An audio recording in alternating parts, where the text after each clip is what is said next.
Hey everyone, welcome back to our day 2 coverage of RSAC conference here in San Francisco at Moscone. I couldn't think of a better person to end our day 2 coverage than with my friend here. If you're in security, you may know her. Her name is Chenxi Wang. Chenxi has, held about every title you could think of within the security food chain. From analyst to CSO to chief strategy officer to VC, founder. She's done all kinds of, she's done it all. Chenxi, welcome. Thank you for having me. It's great to be back. Thank you for coming here. I don't have to thank me. Chenxi, I didn't want to embarrass you, but you all of those roles that I mentioned.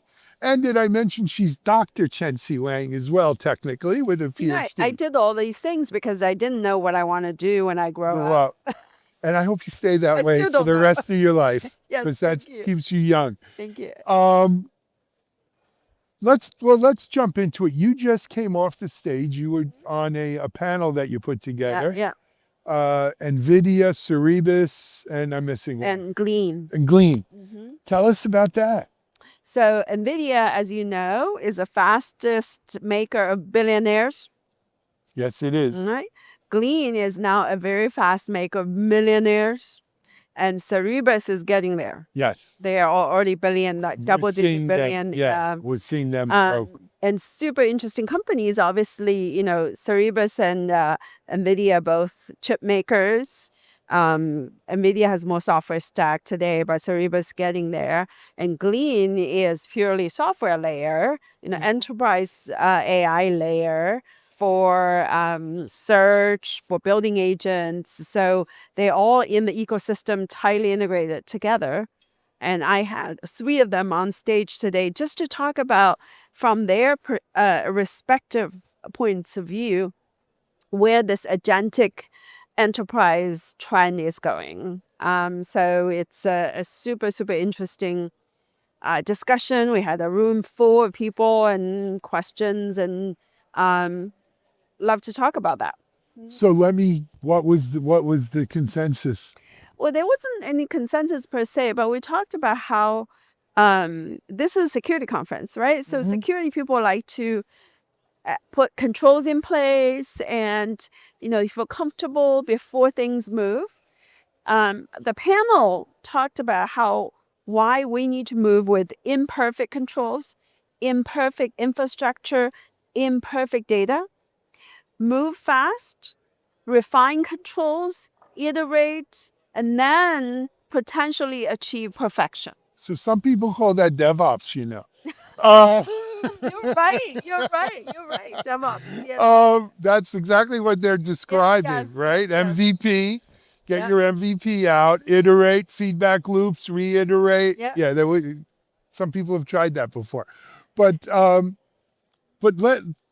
look, I have to admit, we have been on our own agentic adventure at Techstrong. I wouldn't call it enterprise per se, but we have been not even playing. We've been really digging in on agentic. And we're not a software development shop, right? We don't write a lot of software, but we produce an awful lot of content and everything that's involved in distributing and getting that content out of market and all of the pieces of it. Yeah. Everything from shooting this video, editing the videos, writing the articles, publishing the articles, distributing, amplifying, everything that goes into the business. And I made a deal with my people. Okay. I'll give, it's very similar to Jensen. I'm no Jensen Wang, but very similar to Jensen. I'll give them. Jensen Shimel. Yeah, Jensen, no leather coat, nothing. But I'll give them money to run agents, token money, whatever you want to call it. Yeah. I just ask that every week, give me a progress report on how your agent work is doing. And at the end of the month, let's talk about what'd you do this month? How did this month go? And should we continue it? Yeah. And I got to tell you, it is like a Cambrian explosion of ideas and life and looking at things we haven't looked at. Yeah. And so there's not a doubt in my mind. Isn't that exciting? Super It's beyond exciting. It's almost drugs. It's intoxicating. It's intoxicating. Beyond even intoxicating, it's drugs. I've got people coming in the office on weekends, staying late at night, coming in the next day like they've been up all night with their agents doing things. That's drugs. That's drugs. It's not just liquor. But it's better drugs than the actual drugs. Yes, so it's healthier for you, I think. I'm not sure how healthy. Well, Staying up you're right. late and not. No, you're right. sleep. You're right. It's funny. We but it's turned fun. Mitchell onto it. Mitchell Ashley, who used to work for Future. He still works with me. I hooked him up on Perplexity Computer last night at dinner. He was on his phone. He didn't even eat dinner. Texted me this morning to say, I went through half of my monthly credits in one night. I said, whip out your credit card. What am I going to tell you? But this is true. So I do believe that what they're saying is and I'm a security person. It hurts me to say this, but they're right. Yeah, we are in the middle of an evolution, right? A revolution. A revolution, not evolution, revolution. And everybody wants to be on the cutting edge. If you're not, you're not only left behind, but you kind of feel like it's the societal tide that you want to be part of that. We all want to be cool, right? Yeah. The cool kids. Exactly. Especially in tech, a lot of us were cool kids growing up. Yes, but for businesses, it's almost existential. Yes, it is. Right? And so if you don't tell your employees to experiment, to really understand the full power of AI and agentic AI as an extension, then you're not doing yourself the right service, right? And also it's like, what's the analogy people are saying, that it's all the kids are running and you're staying here and the world is running too. And what are you staying here for? Right. Right. Well, is it worth staying there for? There may not be anything to stay at if the world moves. Yeah. So now let me turn this around. I'm going to put on your VC hat for me. What does this mean? It's hard. For VC, it's really hard because things are changing so fast. What's hot, what's interesting this month, next month, the month after may be completely obsolete because it could be built into the AI platform. I know we saw with Anthropic's announcement of their product security capability, right? And you look at this and you say, is there a room for another independent security product? Is AppSec done? Is AppSec done? I don't think it's done per se, but if you're an AppSec founder, you'd be like, so I've written about this. Look, AppSec, for the most part, was founded on finding bugs. We scanned, we fuzzed, we found bugs, and then someone has to fix them. But someone moved the cheese in a week. We could find as many bugs more bugs than you could handle. Yeah. People are shutting down their bug bounty programs. The focus in AppSec now has to be governance. It's possible because the way I think about it is, we move from assembly code to high-level language code. And now the high-level language code is written by AI. So what are we moving to as a human? We're moving to a higher level abstraction. And that is probably requirements and governance controls and at the end, testing controls, right? Yes. So human, like today I saw a term says, we're not doing human in the loop anymore because that's just too expensive, not scalable. We're doing human at the helm. Yes, I've seen this too. Right. So human at the helm, meaning that we are higher level abstraction thinkers. So we have to test things and look for bugs at that level, right? Because if we're still looking for bugs at the language level, we're obsolete. You're done, but you'll never Yeah. exactly. So AppSec has to move to that level. And then if you think about that level, looking for bugs and fixes, the current technologies may not be relevant. I got a really personal, hard question for you.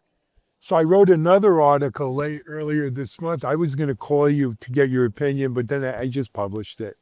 I was reading an article, I don't know if it was in the Times or the Wall Street Journal, about VCs Okay. and AI making some VC functions obsolete. Yeah. Right? Because it reminded me, if you ever saw the movie Moneyball, you may not. Yeah. But you know, This is the Moneyball. Brad Pitt movie. Yes. Yeah. Well, you think of it as a bad, my wife does too. To me, it's a baseball movie. But anyway.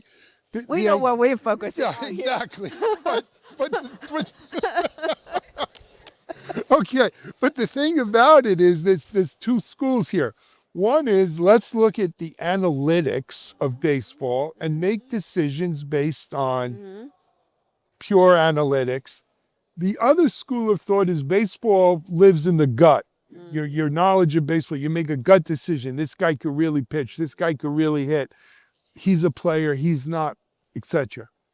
And there was this big fight, and eventually Moneyball, the analytics won, right? The analytics don't lie. It's the same thing I see happening with VCs now. Some VCs say you could run spreadsheets till the cows come home. It's a gut feeling. It's an art, not a science, to pick a winner as a VC. How do you feel? I agree. Meaning that you can probably use AI agents to make decisions, maybe even better than we can make decisions. But I can tell you, as a VC, making decisions, picking the company is only part of the job. Another part of the job, let's say it's a very hot company. It only has room for 4 VCs, and you have 10 VCs want to go in. Who wins? Everybody's got agents. Who wins? It's the personal relationship. It is. It is. And still today is, right? Because the founders looking at the different firms, they'll say, when time becomes hard, who do I trust? To work with. To work with. Who's going to have my backs? And if everyone has agents, how do you make that decision, right? So still, you have to have the personal trust. And that is a thing that I think a level of relationship that agents do not replace today, right? If I walked by here today, I say, hey, Alan, and I say, oh, Chenxi, let's talk, right? If I said my agent, you keep walking. keep walking, right? So there is, you know what? I think that's very analogous also to the whole IT analyst industry. Right? You look at the Gartners, the Forresters, the 451s, and you were an analyst. You know this. If the AI could do the analysis as good or better than the human can, well, what value does the analyst bring to me? Well, it's the personality. It's that human to human relationship. It's trustworthiness. It's the gravitas of the person, not just of the numbers and number crunching or analysis like that.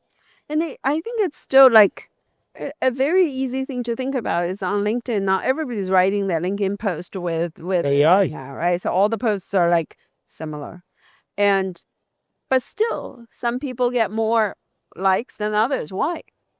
Because they have personalities, right? And there's the thing I learned. I strive really hard to put my personality into my AI stuff because I want it to be me. I despise the AI tells, as I call it, and all of that. I'll talk to you offline about it, but I've got a whole toolkit to talk for the AI to talk in shimmy voice. Yes. And then I have 2 actually. I have classic shimmy and Brooklyn shimmy. Because when I really want to go off, I tell it right in Brooklyn shimmy. But it's a very, it's a personal thing for me. But I think that's the world we're headed towards, where people are going to count. Personality is going to count. reputation is going to count. Yeah. And that's going to be good for some people, but then, and I'm not knocking Gartner, but Gartner for the last 10 or more, maybe 20 years, 15 years, has tried to sort of anonymize their agents or their analysts, right? Because like their analysts, I grew up in John Pescatori being at John Gartner. Pescatori, I remember him. Yeah, I mean, they were giant, they were personalities. Personalities, yeah. You think today, who are the personalities at some of these large analyst firms? So they're almost interchangeable. Yeah, I mean, analyst is one industry that it's hard to pinpoint, but there are other industries have the analogy of a lot of things are done by agents. Yep. And what distinguishes you is your personality, your emotional sharpness, and whatnot, right? And I think that will be an interesting point because I subscribe to like 30 some YouTube channels, right? Too many. Me too. So in the beginning of the year, I'm like, oh, too many, I'm going to trim, right? So I noticed in the past 6 months, a lot of them started having AI generated content, right? The channels I visit more are the human channels. The channels that have more and more AI generated content, I visit them less and less. Not because I consciously think about it, just because I'm just not interested in them anymore because they all look the same. I've heard some people say there's no soul. There's no soul to it. Right. So you want that when all the cities look like Dubai, you're gonna want something else. Right. Right. Someone used to say that because growing up in New York and then moving to Florida, right? I always, the weather's beautiful here. That is beautiful. But you could only appreciate Florida if you understand what the weather is in New York. Otherwise, it's just all the same. But I love New York. So. Me too, but my wife won't move back there, so I'm stuck in Florida. But we go to New York once a quarter at least, and my oldest son's up in Boston now, so we go there pretty often. So I get my share of that. Yeah. I'm home, yeah. But Hawaii's like that too. It's 80. Well, now they just had terrible flooding, and I'm sorry, but generally it's 82 degrees every day, all year round, and I mean it's paradise. But it gets boring, right? When everything's manufactured, then you crave for organic things. It's like that movie. What was the movie? The guy lived in it was all just like a big movie set. Jim Carrey was in it. Oh, The Truman Show. The Truman Show. That's kind of yeah. It's boring. It's boring. Yeah. Anyway, Chenxi, it's so great catching up with you. You are always a pleasure to talk with. Enjoy the rest of RSA. I will. Good luck. Where can people follow you and find out more about what you're doing? Yeah, find me on LinkedIn, Chenxi Wang, Rain Capital. I publish a lot of content. Yes, you do. On LinkedIn. And I'm on X too, although LinkedIn is my primary Me too. Platform. And my website is raincapital.vc. Absolutely. Chenxi, thank you. Thank you. All right, we're going to wrap up day 2. Yeah, I guess it's day 2. Yesterday. We'll be here tomorrow. We'll be here Thursday. But for now, this is Alan Shimel. Enjoy. Take care. It's Jensen Shimel. Jensen. I'm getting a leather coat.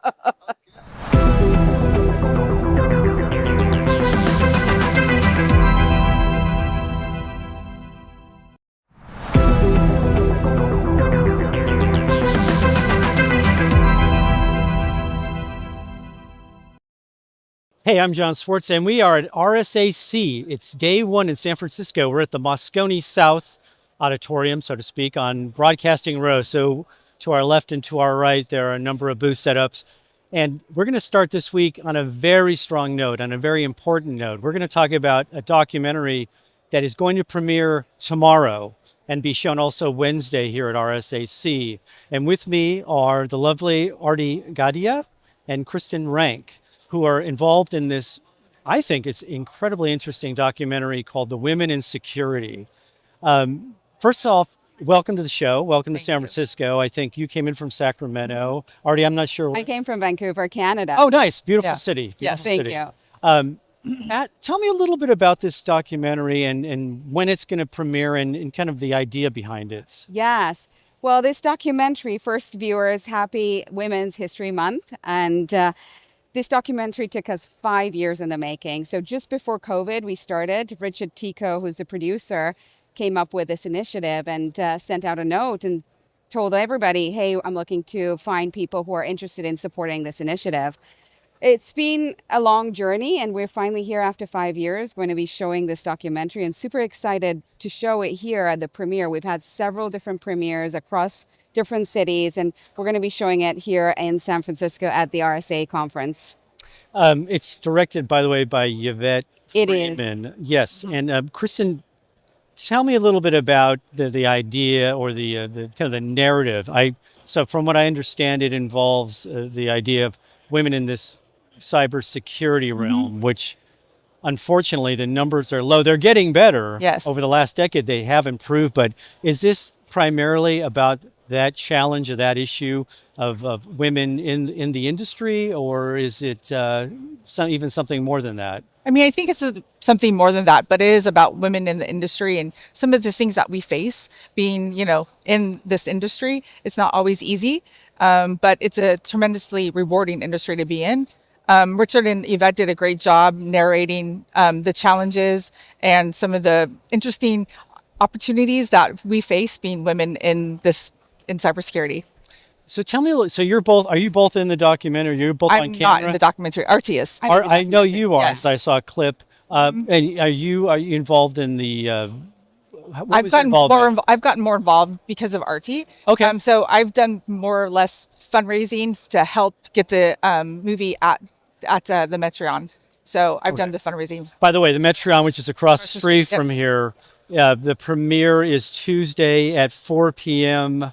Doors open at 4 p.m. Yeah. And also Wednesday. Yep. At 4 p.m. There's a red carpet, starts at Yep. 4 p.m. The That's screening's at 4:45. Sorry. Yeah. How long is the documentary? And The documentary is 75 minutes long. Awesome. And it again, back to what you mentioned, it shows our journey, how we started in the industry. We also talk about some of the allies who have supported us along the journey. It's such an exciting documentary, and we've had such a big impact when viewers have watched it. People have come back feeling, I've been in that journey, or I've learned something new. There's so much great feedback that we've gotten. so you mentioned I think in the press materials, allyship. Yes. Now, I was unfamiliar. I know what the concept is, but I was unfamiliar with the word. Is that something that has kind of picked up and is now resonating and maybe has something to do with these slowly improving numbers? Yeah, lots of allies have helped us across in our journey. A lot of them. Yeah, So a lot we of want to great men. appreciate the allies who've actually walked the walk and really supported not just this documentary, but supported lots of different initiatives. So that's how we're going to accelerate change is, we have 25% women in the industry. And of course, we want to accelerate that change. And the way we can accelerate that change is have more voices. And that's where we need all the allies to join us in this mission so that we can have more women join the industry. So I'm going to ask you, I don't want to put you on the spot, but in terms of the allies, who are some of the stronger allies? If you could point out, are there certain companies or individuals within cybersecurity have championed? So many great men. Yeah. There are a lot of great men who have helped us along Okay. the way. I mean, the list is long. Yes. But from a company perspective, I mean, I think all the companies that are supporting the documentary. Yeah. Maybe you had mentioned a few, Yes. actually. Yeah, Right. lots of them. I mean, Centra's supported, we work at Centra. They've supported this documentary in the documentary itself and some of the premieres across the country. Yeah. So back to that is just these sponsors all have CEOs who are also allies, and they are aligned with our mission. Was there an event or was there kind of a tipping point where there was more of an emphasis on allyship, or is this something that kind of slowly has evolved and percolated? I think it's maybe slowly evolved, Yeah. the allyship. I think that once people see the documentary and they hear about being an ally, then they're like, I want to sign up. I want to be an ally. Yeah. That's something I was going to ask you about. Is there something that you think stands out that you want people to walk away after watching this to remember? Like you mentioned some people talking about allyships. Are there certain points in the documentary that you think are particularly poignant or particularly important that you want to call out? Yes, I mean, the stories that many women have shared that people can resonate with. We've had at the premiere, some people bring their daughters, so it inspires them to join this industry, right? From that very young age, they look at it because growing up, I didn't know about this industry. Yeah. And had I known about it, it would have been something I would have worked towards. I just fell into it by accident. How did you, so was it Yeah. a friend or somebody? So actually, when I first moved to Canada, I was looking for a job and I couldn't find a job. And a recruiter said, "Are you interested in this industry?" And I'm like, "I know antivirus. Sign me up because the bills are going up and I needed a job being new in the country." And that's how I joined, and I've stayed ever since. Was what's the state of STEM like? I mean, I remember we talked. So full disclosure, 15 years ago, a couple of colleagues of me when we were at USA Today worked on a series of stories about DEI. This was during a whole totally different era. It was during the Obama administration, and we got the ear of Jesse Jackson at the time, and he did a real push into this in tech in general, and some of the companies responded somewhat, I think, under pressure, and they did make moves, but then that kind of dissipated after Obama left office. And I'm kind of wondering, that was a key tenet, was the education system was just, to even be even broader. I mean, it didn't push mathematics, engineering, tech for either sex as hard as maybe it does now. And I'm wondering, has the STEM has that education system, is it improved from maybe even from the junior high and the high school level up through college? Potentially. I mean, I don't have children, so I'm not. I'm not. Oh, you okay. know, I don't know. But I would think so. I mean, if you think about it, a lot of kids, they're coming out of school and they want to go to the best schools because they want to go to the best tech schools or schools for their various, for science or whatever. So I think so. I don't, but I'm not an expert in that field. by Yeah, all means. just to add what she said, is representation matters. When women see other women in different roles, then that inspires them. And when they don't see that, I'll tell you, my niece, who had, there was a program where she saw a female who was a pilot, and she straight away told me she didn't see that before. And when she doesn't see representation, she doesn't see that as a career for her. And I think now more and more women are getting into these roles that even the next generation get inspired to see, well, I can do that too, or that is a career for me, which is something that we didn't see years back. Yeah. I wonder, and we talked a little bit about this before we went on air, the influence of AI Yeah. and how has it helped or hindered women in cybersecurity, and whether it levels the playing field. And I think you made a really interesting point about how women are much more aggressive adopters of the technology from what you've seen. Yes, definitely. Just even, I've done my own research within my own family and friends and network. And I see the women, including myself, even in the Yeah. workplace, Yeah. we are adopting AI at a faster rate than the men that I've seen within my own family and network and friends. And this is a skill set that we are, as we're adopting this faster, we're now starting to get ahead of the game in terms of the skill set. And I see that change. It's a big shift. And my hope, of course, is to make sure that employers see that shift and that increases their mindset. Well, let's not hire traditionally. Let's open this up and remove the traditional way of hiring, which is very much certifications, which is about all these different pieces, but let's look at all the different skills that they've gained. And women definitely, like I said, are adopting AI at a faster rate that I've seen. How have you, and personally, how have you each adopted AI? How do you use it? Or how is it? I use it every day. Every day. day, like literally every even at the workplace, even outside the workplace, so many. We Every day. definitely use it every day. It's irony is that, the college graduates are having as hard a time as ever getting jobs out of Yeah. college. And you could attribute that perhaps to AI displacing certain types of jobs. Right. But I also think in terms of cybersecurity, there's never going to be as much demand for any people who are experts in cybersecurity, given what's going on with AI. And this conference, I think, is going to probably drive that home with the emergence of OpenClaw and just all these incidents involving companies with security breaches that are attributable in some way to AI. So perhaps that also has an influence. Yeah, I mean, look at it. The attackers are using AI at a fast rate too, right? And so that, of course, we've also got to be mindful of that, that they're using it faster. They're getting smarter in their techniques. And that's where, from a defender's perspective, we have to make sure we keep up with it, right? And remove all the barriers to entry, because the attackers don't have barriers to entry, right? Right. Get back to your career. So when you got into cybersecurity, when you first joined the field, what was your impression? Were there a lot of other women who worked in your company or with you at that time? Or? No, I was the only person when I first joined. I didn't see it initially, right, when I joined, but when I did see it was when I was applying for a promotion and for that next role, and I didn't get it even though I was the top performer. And that's when I started seeing, well, I don't look like what the persona is of those who go into that next level. Right. And that's when I started realizing there is an issue here. There is an unconscious bias that we all need to address. We all have our own biases, and we need to make sure we recognize them.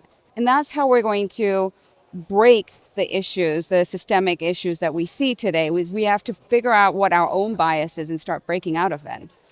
Is that addressed in the documentary, like prescriptive measures that can be taken to accelerate the hiring of women in cybersecurity? Are there? It's touched upon. Yeah. Documentary by a couple of different ladies who are in the documentary. Yeah. What are their ideas? If you could share what they think might reverse course. I don't know what some of their ideas are off the top of my head. But it's just generally just showing, like, there's a great story, which I don't want to really reveal, but it's just a great story of how someone spoke up, for example, right? And a lot of us, sometimes we lose our voice, but when you do see something like that, allies can come in and step in and make sure that it's appropriate to support or call out when something is wrong versus being silent. Yeah. So, It's like an interesting era that we're living in right now. We were talking about all these AI influenced layoffs or job tumult. And I'm for cybersecurity, I think might be one of the safer areas, so to speak. I don't know if you agree with that, but in tech, it seems to be open season on most jobs. Yes. And perhaps in cybersecurity that won't be as much the case. We just don't know. But that also brings me to this other question.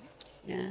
I'm mentioning AI because from what I understand, there is a sequel of sorts in the works to this documentary. There is. And it involves AI? Yeah, there is a sequel. Part of the sequel is going to be still in discussions around AI because everybody's talking about it.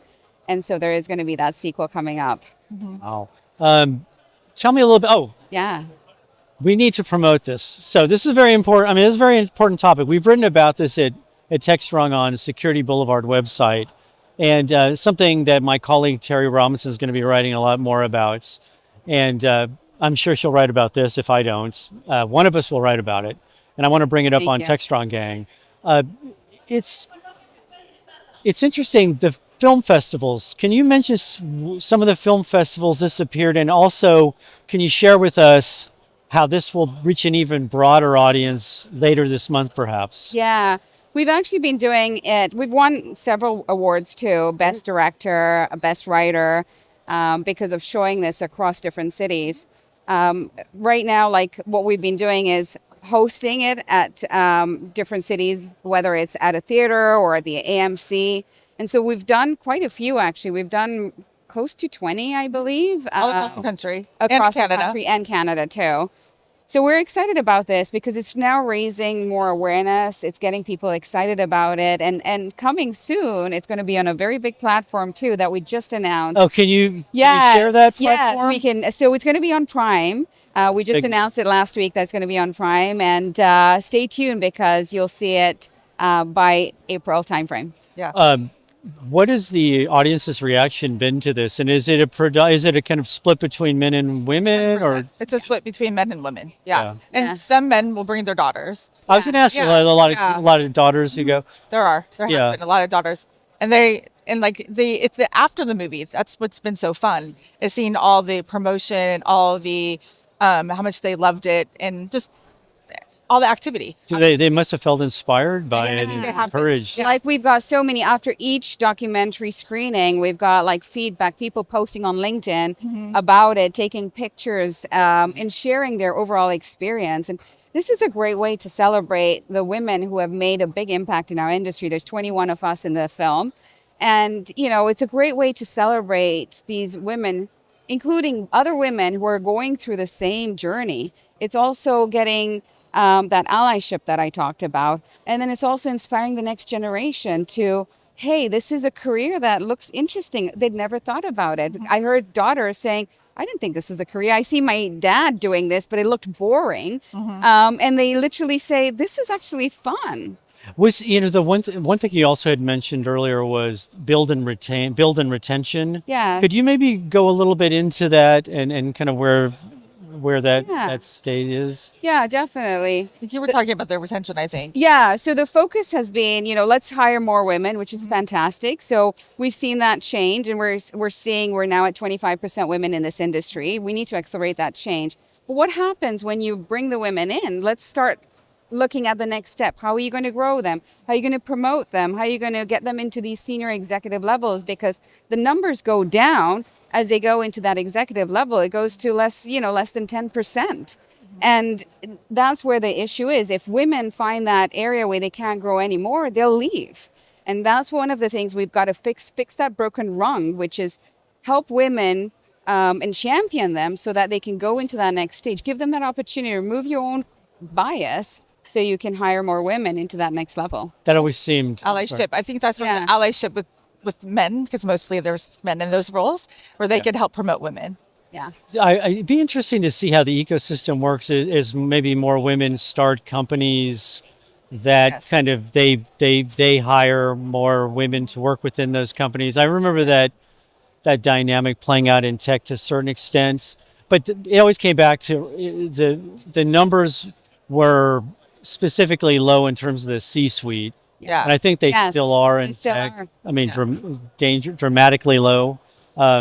We do in the documentary, but not in the documentary, but we do have one of our sponsors for the next couple of days. She's a first-time founder and CEO, female. And so we're happy to have her company Yeah. schematic with us on the documentary or at the sponsorship. So I don't want you to talk on behalf of Yvette, but I'm going to ask you, what was it that prompted her to want to make this documentary? Had she made documentaries before? So she wasn't making the documentary, she's sponsoring, right? I mean, no, he's talking about Yvette. Oh, Yvette, Oh, the Yvette. director. Yeah, Yeah. yeah. So I'm wondering if this is her first documentary, and I mean, Yeah. I even think about. Let's go back to the Oscars. I was kind of blown away that the lady who won Best Cinematographer was the first woman to win Yeah. cinematography. I found that almost hard to believe. Yeah. And I'm wondering if that's kind of the same case in terms of documentaries and whether what spurred your director to make this. Yeah, so I mean, the producer was the one who had the connection with Okay. Yvette, and Okay. so I mean, she aligned with the story, and she did a phenomenal job directing this documentary. So it was aligned to what she enjoyed doing, and she's done a phenomenal job. Yeah. So I'm going to ask you. I think we've promoted the documentary. We'll promote it again before we go off. Yeah. Thank But you. well, I was going to ask you about the show and what you're looking forward to at the show. Any type of topics or type of products or type of areas of cybersecurity that have your interest? Yeah. I mean, I think obviously you want to hear what everybody's up to. Obviously, we're going to hear so much about AI, but also new product announcements, new mergers and acquisitions. That's what I'm interested in hearing about. It's My competition's doing. yeah. Yeah. Is there anything in particular? Yeah, no, I that just you're- want to add that's basically like with the conference here, super excited about just meeting lots of people and Awesome. hearing where they are. Awesome. Yeah. Well, again, the name of the documentary is The Women in Security. Documentary. Tuesday and Wednesday, 24th to 25th, 4:45 screening for each day. Yes, for each day. Drinks and popcorn's going to be included. Oh, nice. Cool. So there's going to be networking from 4 to 4:45. So come early. Yep. And save your seat.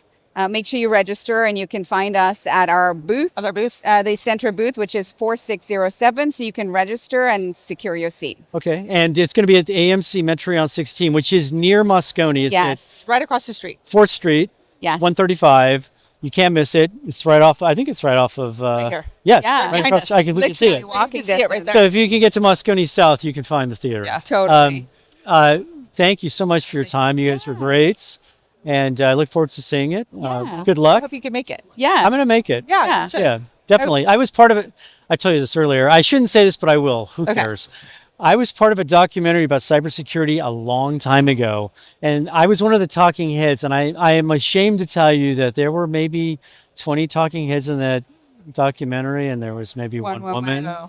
So Yeah. hopefully we've kind of reversed course and flipped the switch.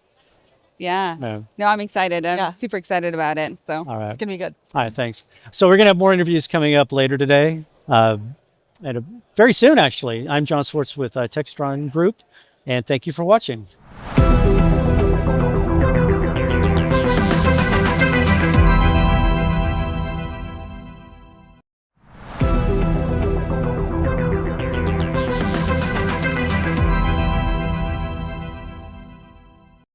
Hey everybody, we're back in Amsterdam at the KubeCon plus Cloud Native Con Europe conference, and we're having a chat with my friend Bianca, who runs the OpenSearch Foundation. How are you doing? I'm good. Great to be here, Mike, and great to see you again. Good to see you again as well. There's been a lot of movement and a lot of momentum around the whole foundation and I think there's a lot more interest and maybe even newfound respect for search engines in the age of AI. But I know you have some new members that joined recently, so walk us through and give us a little update on what's going on with the foundation. Great starting point. So let's start at the top, where the foundation's really happy that we've just announced a bunch of new members that include companies like Resolve Technologies and Big Data Boutique and Open Source Connections, which are super important. There's more that's going to be announced. Just stay tuned, everyone. It's exciting times that we're living in. Since the last time that we spoke, obviously there's been a lot of growth within the foundation, which I guess is the proof that OpenSearch as a part of your AI infrastructure layer is definitely heading in the right direction. We're on a wave of innovation now. But in terms of announcements, peer announcements, you will see, and I encourage all of the viewers to look it up for themselves. We just released a great case study from Atlassian, which is large-scale use of OpenSearch across multiple different use cases, which plays into the narrative of a foundational layer of infrastructure that you can build different use cases, whether that be search, observability, security, FinOps, and you can build that all out in the same data layer. It's a really interesting case study. Another one just released is Chenxi Airport, which, if I'm not mistaken, is the largest airport in the world. It's based in Singapore. And they're using OpenSearch for super interesting use cases. From search use cases, they're using it for their retail, where they want 1,000 retail outlets. And what they're doing is they're using it to not only geolocate, but also as a recommendation engine. So I buy a pair of shoes, and it's going to recommend a pair of socks to go with that shoes, which is geolocated behind me. There you go. I think that there is a perception that says, search engines are for indexing and I'm going to surface up a bunch of text, but it's gone beyond that as a technology, and it seems it's really about surfacing the right data at the right place at the right time, and that's a big challenge, especially in the AI era, given how much data there is. So are people starting to understand exactly how to use search in that context, or what are you hearing and seeing? So let's break that question, which is a really good question, into two different parts. Let's concentrate on the search, and how we need to use that in the world of AI, and what that means in the broader context, the second part of that question. In search itself, we are modernizing the search. As we spoke about last year, 2025, I think, was all about vectors. Everything is a vector database now. That's kind of parity. Table stakes. Yeah, exactly. So you said that much more eloquently than I did. But what it is now, it's all about how do we make agentic search efficient and safe. And that modernizing on the search engine, OpenSearch is doing some really interesting things.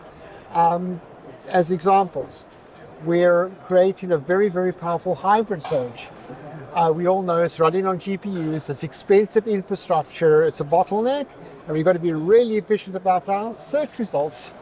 So before we go and search it on vectors, and we search for brown dogs, and I get brown cats, and I get white dogs, and I get all the adjacent vectors, we combine that with the lexical search within OpenSearch, which will give the vector search the context that it needs to provide more accurate results, less hallucinations, and provide a more efficient and reliable layer of RAG. And so that to me sounds like it's the foundation for what people are calling context engineering, because I have to pull that data together in a way that I expose it to the AI so that it knows what to go do. Otherwise, it just might go do something in an infinite loop, right? There we go.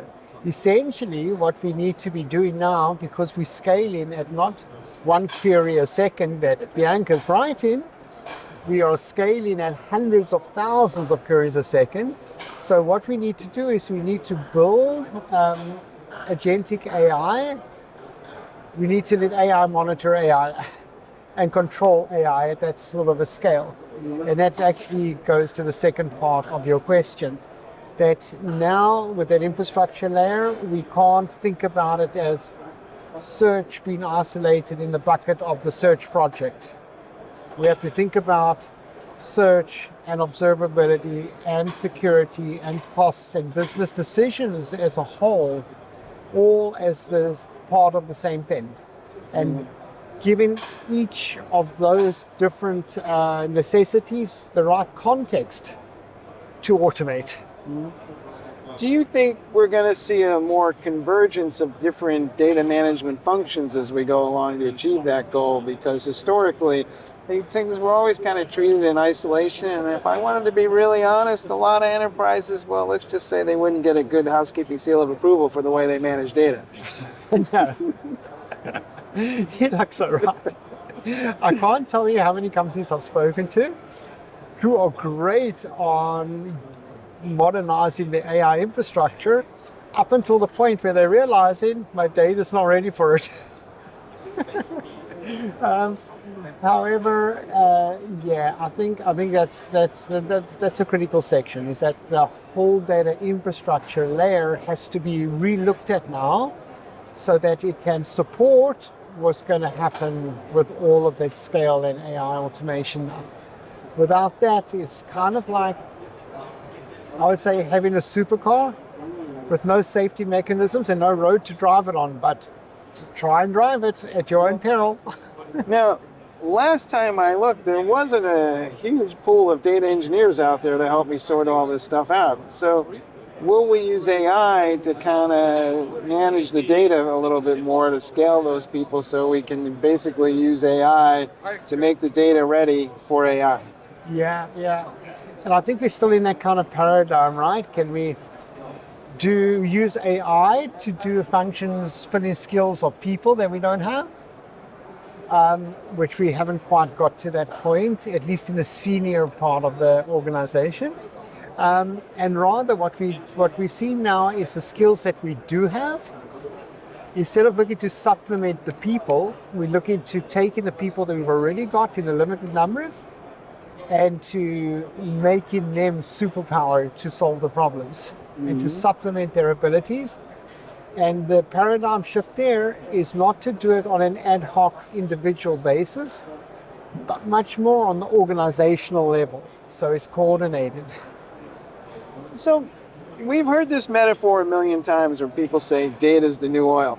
But, truth be told, if you've ever actually seen a barrel of oil, it's pretty useless on its own, standing there doing anything. You have to refine it into something to make it into something that we can monetize.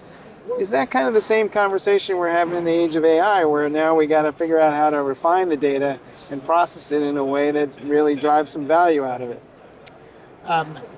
Yes, and really interesting to think about it in terms of looking at AI as the oil.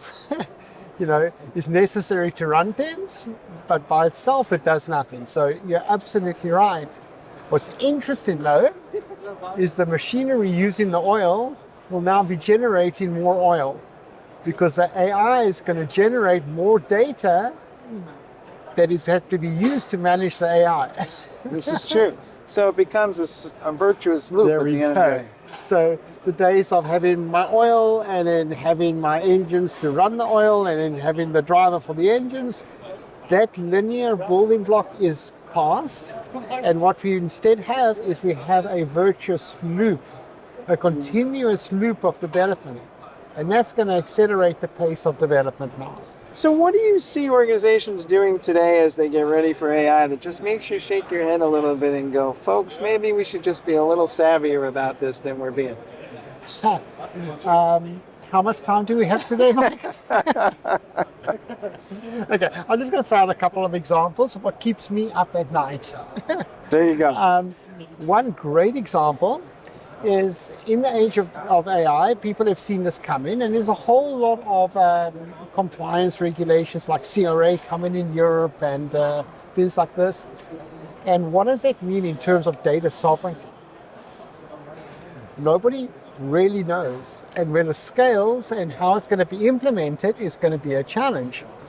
Now, what does that mean? In the world of AI, data is my everything. It's my oil, it's my assets. The world is not going to go around without my data. So instead of putting my data into different services and having it all over the show, I have to have data sovereignty over my own data, so I've got the flexibility to comply with things that can be changing very quickly. So I want to now bring my services towards my data instead of throwing my data into those services. I think the paradigm shifting, and I see a lot of companies I'm talking to struggling with just simple decisions like that. How quickly, where, how. And we actually focusing very much to make OpenSearch part of that solution to give you data sovereignty. Then Oddly enough, have we come full circle? Because at least I'm old enough to remember back in the day, we told everybody, we should bring the compute to the data. And then we spent 10 years or so pushing data into the cloud. compute, yeah. And now we're back full circle trying to bring the compute to the data again. Yeah. The more things change, the more we realize that things stay the same. I don't think AI is going to be much different in the long run. We'll become much more productive. The scale is going to be different, of course. There are going to be new challenges. But I think we'll always work cyclically. There's a reason why the 1960s fashion comes back every 30 years, right? There you go. How do folks get involved with the foundation? Where do they what's the entry point for folks? Because I think a lot of times when I talk to folks about any open source issue or foundation, they're like, I love the idea, but I have no idea how to join. Yeah. So, thank you for asking. And it gives me the chance to showcase the OpenSearch Software Foundation, which I'm excited to do. You can join in multiple different ways. You can do things very simply. We've got community Slacks. You can contribute code to one of our 141 repositories. You can link to me on LinkedIn, and I will help you out personally. We've got a team just willing to talk to you. And we've got a huge number of announcements coming in April at OpenSearch EU about benefits which are going to really make your life easier as an enterprise customer of OpenSearch. Stay tuned, be in touch, and I'll help you to get on board in the foundation. Sounds good. Folks, you heard it here. If you want to join the foundation, just find Bianca on LinkedIn. It's that simple. and then they go from there, and everything else will be easy. There's also an event coming up for you guys, right? Right, in April 16 in Prague, OpenSearch Con EU. Okay. And we've got, like I said, we've got so many exciting and new announcements that I'm dying to tell everybody now at KubeCon, because I think that this is an exciting event. But we have to have our patience and announce everything at the right time. So see you all in Prague. And if you've never been to Prague, this is the best excuse for going. Hey, thanks for coming by. Mike, thank you so much. Always a pleasure. Okay. And we'll be back in a minute.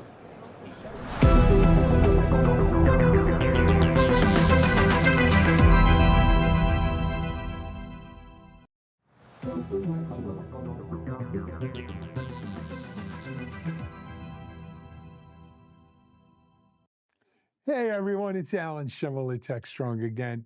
Hey, for this next session, we call it Agents plus Apps plus Chat. It features Richard Riley, who's GM of the Power Platform Marketing at Microsoft, as well as our own Futurum analyst, Diane Henchcliffe. Diane and Richard will build upon the foundational vision of Agents plus Apps plus Chat, creating a solution-oriented view into the heart of agentic business transformation. In this session, you're going to learn how agents are enhancing workflows and redefining the architecture of business value today. You're going to hear about practical applications for agents in terms of UI, logic layer, and decision engines across business functions, everything from finance to HR to sales, and even customer service. I think you're going to enjoy it. Here's Richard and Diane. Thanks, Alan.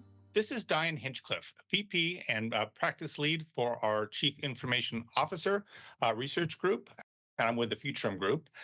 I'm here with Richard. Richard, can you give us an introduction? My name's Richard Riley. I lead the low-code go-to-market team at Microsoft. So that covers all of our low-code portfolio, Power Apps, Power Automate, and includes Copilot Studio, our agent building platform.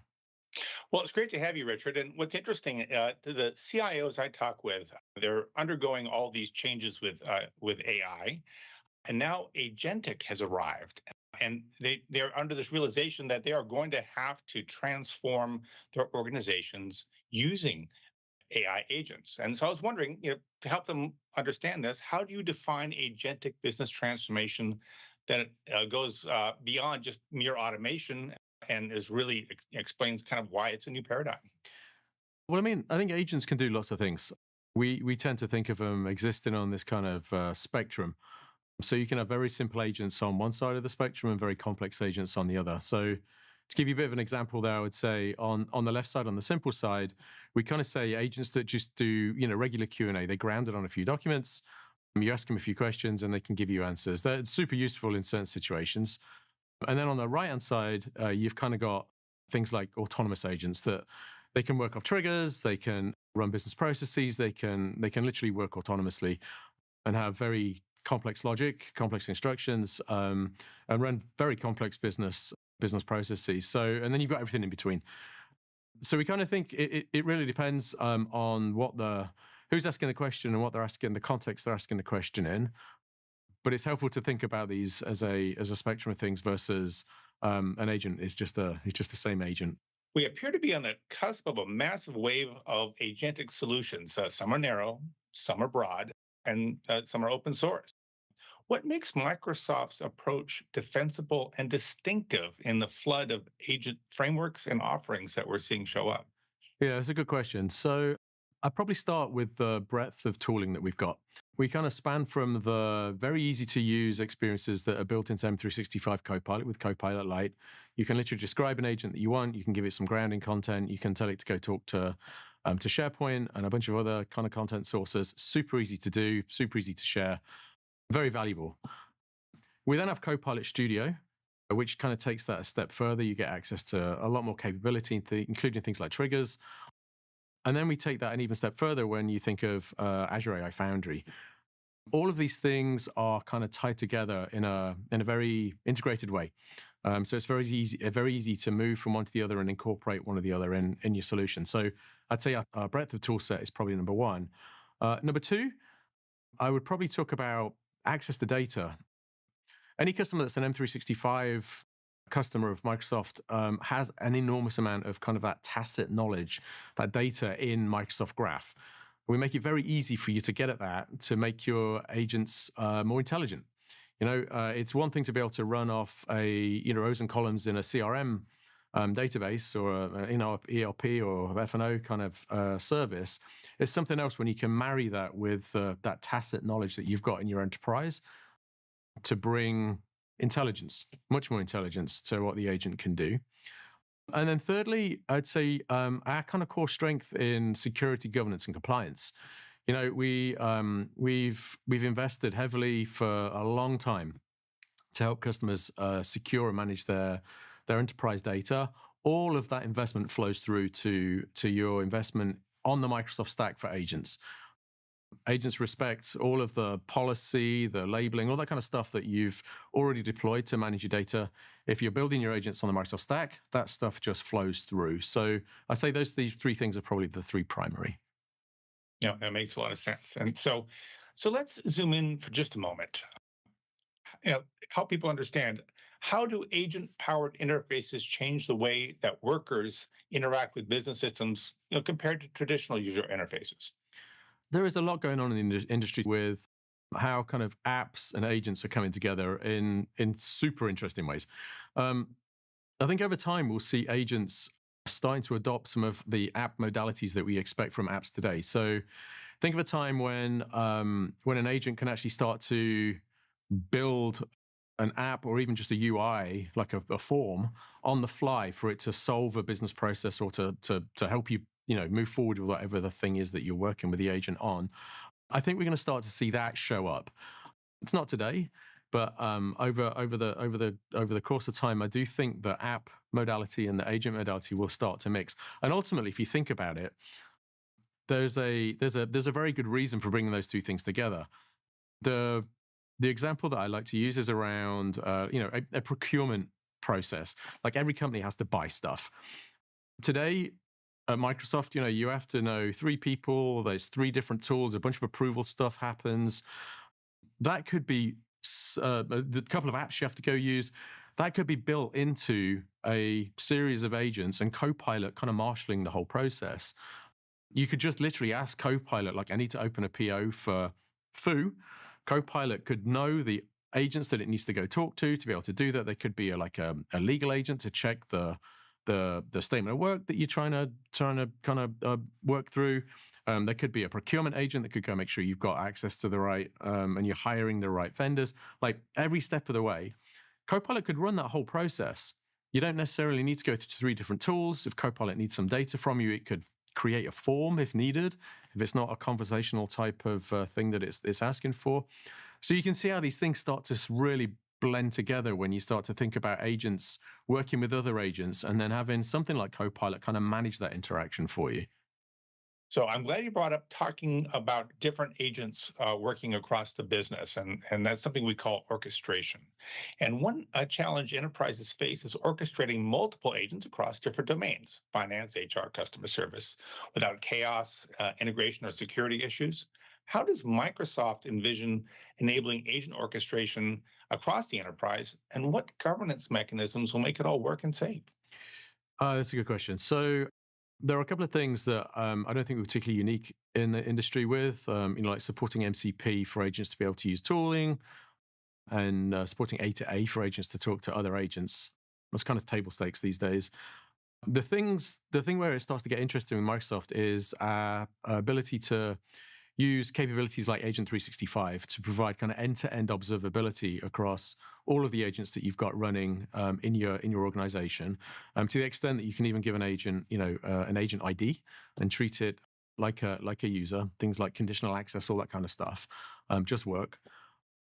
And then I also think, like, once you give organizations the ability to kind of observe and manage and govern agents, it starts to open up new kind of frontiers of where they can use agents. It allows them to think about business problems that they've had in the past that have historically been kind of unautomatable. Maybe they're too non-deterministic or too complicated to do with traditional automation tools, and apply agents to those problems. And we've seen a ton of customers kind of look at existing business processes and decompose them and figure out where they can replace certain parts of them with an agent. They don't replace the whole process, but they start to replace parts of that process. And over time, as the technology matures, as their understanding and confidence with the technology matures, they start to build out more. But also look at brand new problems that they've faced for a long time that have just been very difficult to address with technology. And that's when if you kind of bring all of the assets together, the things like A2A and MCP, things like Agent 365, things like the security and governance and compliance capabilities that the Microsoft stack offers you, it really does let you start to look at these problems in a very different light and start to apply technology to things that you just previously wouldn't have tried to because it was too hard. So let's talk about really getting started with agents. You've talked about agents being on a spectrum. How should organizations assess where they are and what kind of agents do they need? You talk to a lot of different customers and you have a good sense of that. Can you share that with us? Yeah, totally. And there's no single answer to this because everybody's different. But I think it's important for people to start in a place they feel comfortable with. It's very easy to run into this too fast, not be super successful, and then feel a little bit terrified for trying to scale it. So it's actually very similar as well to the way that people in the past, over the past 6, 7, 8 years, have deployed low code. The deployment patterns that we see with things like Power Apps are very similar to the customers that we see deploying agents in any meaningful way. And actually, the customers that have already deployed low code at scale seem to have a very familiar pattern to follow with how they deploy agents. So it really does fall into that. Pick a business process. Maybe just pick one. Find the one that's the most inefficient, the most expensive, the most painful. It's creating the most work, and then break it down decompose it into its component parts, and start to figure out where you could apply agent technology to those component parts. Don't try and replace the whole thing. And I've had many conversations with customers where they think, I'm just going to replace my whole procurement process or my whole, hiring, recruitment process with an agent. Now that may be possible, but it's really difficult. So basically figure out what that recruitment process looks like and break it down and then attack it in chunks. And then you'll learn what the product, the technology is capable of. You'll learn what your teams are capable of. And as both mature, you'll be able to expand it within that process and expand it outside of those to other processes as well. So it really is a journey, and most people will find their own way through it. We have a ton of best practices, guidance, patterns and practices, that kind of thing, and templates that we can share. But ultimately, every customer is different, and everyone's going to look at this differently and figure out which is the best place to start.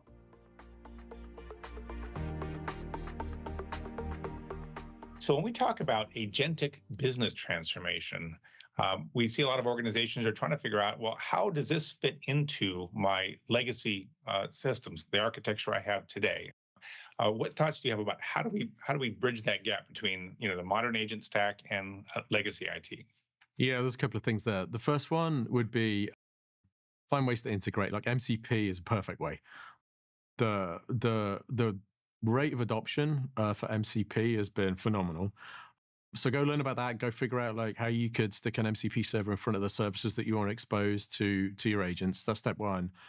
And then step two is if you already have deterministic workflows, which I'm certain everybody does, there are ways you can start to pull those into things like Copilot Studio. Keep them deterministic, but build them as agents.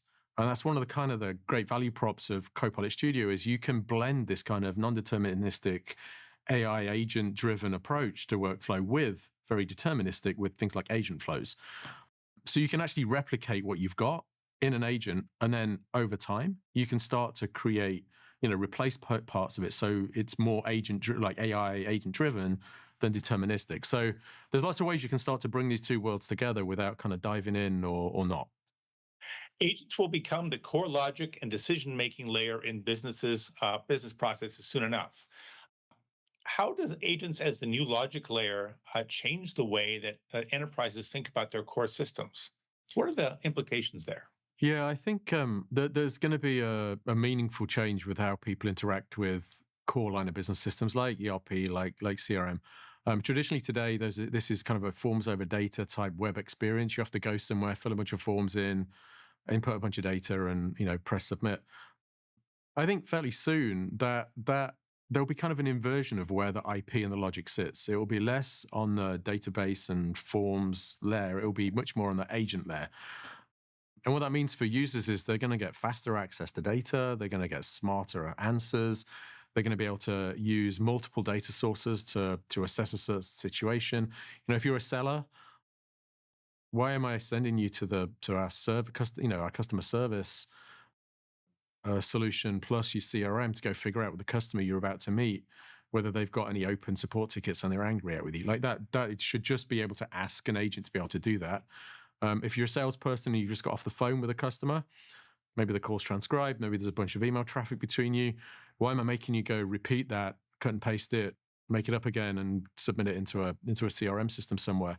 An agent should just be able to do that. So I think there's going to be that switch from people laboring away in web forms and web services to an agent proactively in many cases working with these systems and helping the salesperson or the service person or whoever else it is to get more done and be way more productive. So how are agents enabling organizations to leapfrog traditional low-code development and go straight to intelligent orchestration? So I'll give you a few examples. The first one is, I wouldn't exactly say leapfrogging. I would say we're using agents to make that kind of low-code paradigm even stronger. So things like the ability to use plans in Power Apps, where gone are the days where you're trying to describe an app and build an app. What you do is describe a business process. And then Power Apps plans can use several agents. There's an architecture agent, there's a data agent, and it can actually go build a business solution for you. So, and that business solution could be 2 or 3 apps, some workflows, a couple of agents. It'll actually do the end-to-end thinking. Like if you were a business architect, what would you build versus just building an app? So that's number one. We're leveraging agents to help you build kind of better low-code solutions. And then number two, we have new capabilities in M365 Copilot, like Workflow Builder and App Builder, where someone with absolutely zero coding experience can come and literally describe an agent or a workflow. An App Builder and Workflow Builder will go build it for you and run it. And then it can store persistent data in SharePoint. You can share that with other people. You can even start to modify it. So if it's not exactly what you want the first time you kind of describe the app, you can modify and change it as much as you want conversationally. And that really does open the door to many more people being able to kind of use this technology. These aren't going to be apps that you end up running your business on. They can help a team, an individual achieve more, be more productive using AI to build apps, things like apps and workflows.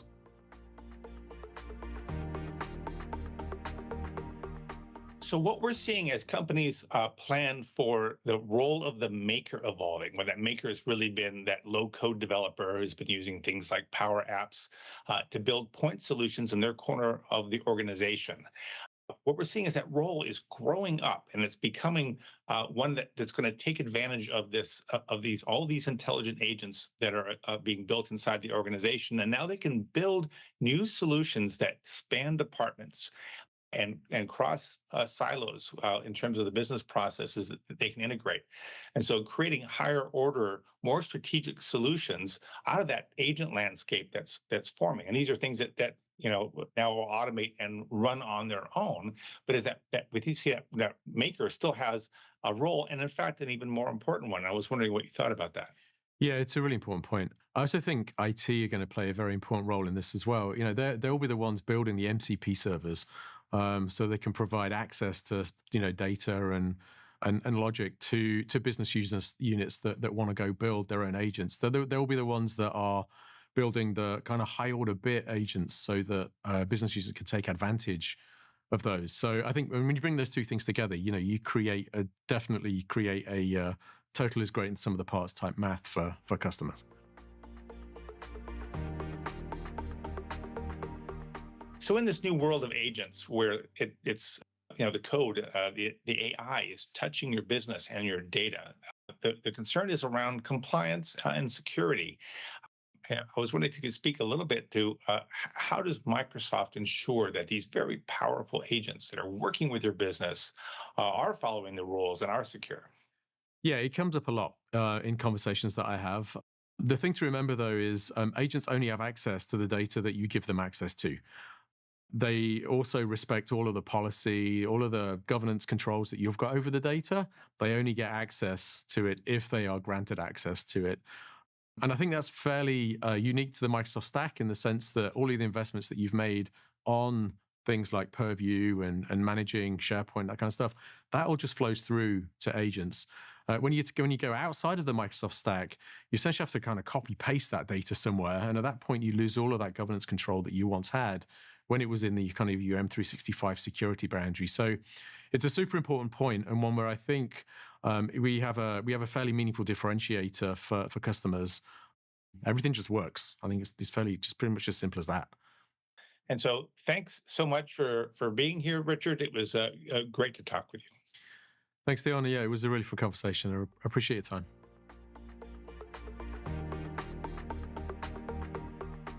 So what was really interesting to me is seeing how far Microsoft has come so quickly with agents.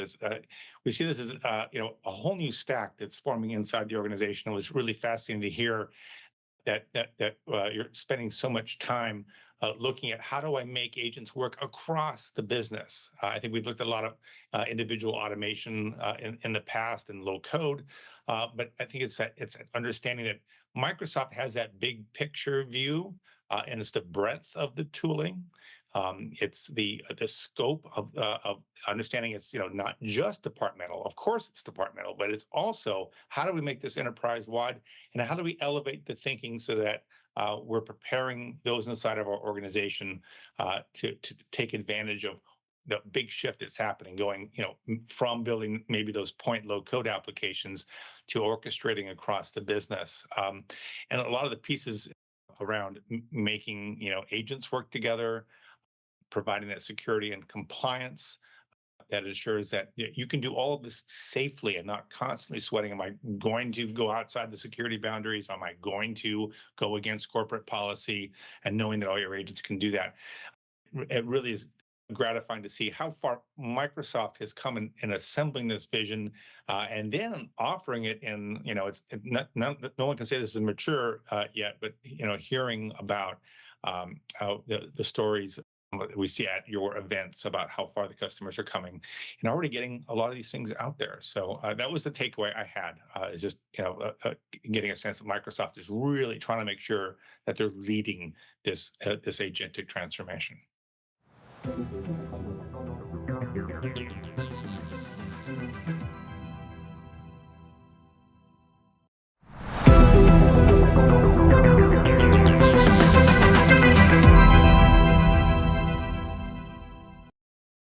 Hi, everyone. Welcome back to our continuing coverage here at the RSAC conference. We're on Broadcast Alley in Moscone West, which is where the keynote stage is, right over there, or one of the keynote stages. They just recently had the former, I don't know if you were here, the former Prime Minister of New Zealand. Jacinda Ardern. Yeah, she was here signing books about a half hour ago. Extremely. Yeah, what a great story. 2 years ago, when I was here last, the keynote was Antony Blinken. Sure. Who, what an amazing, smart, wise, and he was introduced by somebody who's really very clever, very wise, Matthew Broderick. Sure. Yeah. Matthew Broderick. Don't get me started. But it's nice to have intelligent people in government, isn't it, David? But let's not go there. May we discover that? Yes. Let me introduce, if you don't already know this gentleman, his name is David Brin. David is a treasure from the sci-fi world and the world of science. You probably have heard of some of his books. Some have been made into movies, most famously The Postman, which is a Kevin Costner movie, and very good. But David's also written the Uplift series. He was one of the authors chosen by the Asimov family to continue the Foundation story. kiln people, earth, just more books than we could shake a stick at. And speaking of books, David's here with his latest book called AI, Alien Minds, Alien Minds. And we're going to talk about it, but I also want to shout out, David, every Monday at RSA, we put on our DevOps Connect DevSecOps event. This year was around AI native dev and DevOps and security. David was our keynote for that. He keynoted a few years ago as well. Always a pleasure, always an opinion and something smart to say.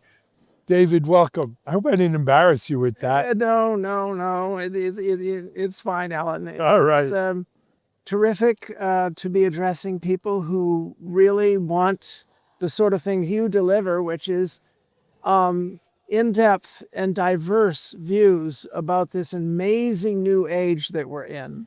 It really is an amazing new age. And whether or not it's a singularity, well, we'll leave that to my friend Werner Vinge, who passed away recently, but he said this was coming. We're in it. Well, I'll tell you something. You brought that up. We'll get right to it. I read an article today that Jensen Wang of the $5 trillion NVIDIA company claims that we may very well have achieved general artificial intelligence, artificial general intelligence, AGI, already. Now, many people say, no, we have not, and we may never. Other people, and I've spoken about this over dinner with you the other night, the guy in France who just raised $1 billion. Yann LeCun. Right. He says, well, we'll never achieve it with LLMs. We've got to use a world model, as he calls it. But clearly, the quest for AGI is on.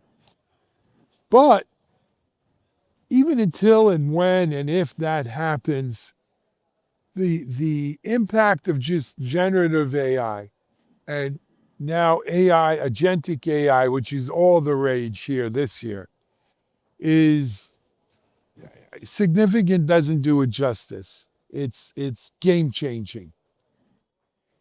I agree with that. Yeah.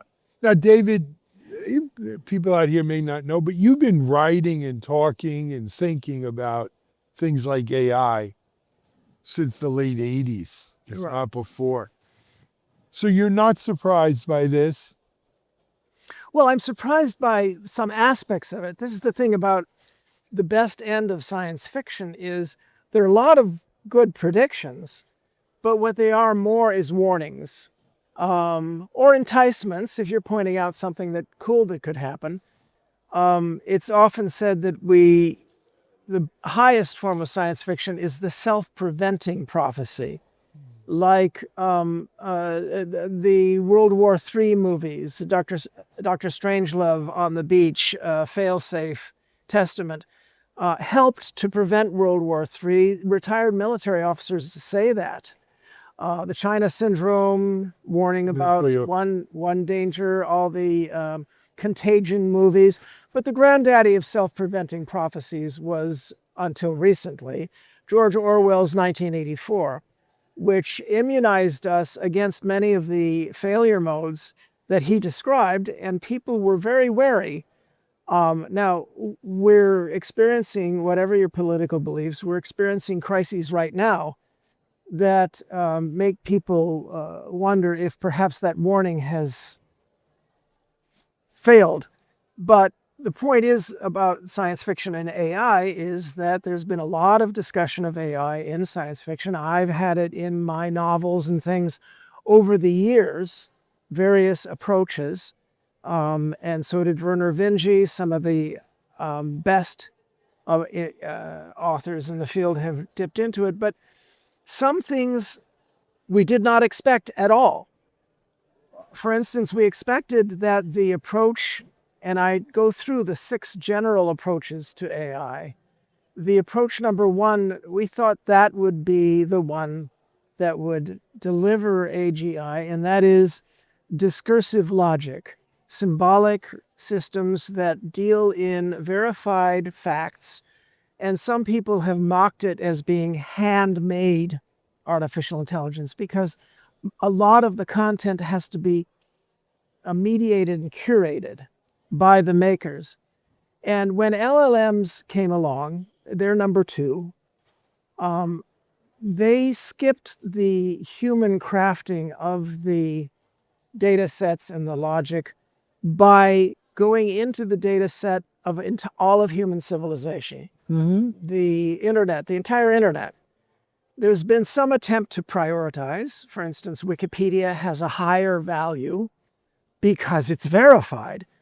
But in the great storm of all the training sets, Wikipedia and verified facts are simply swamped. Yeah. But they're not the only ones, David. We look at here, taking it to the tech.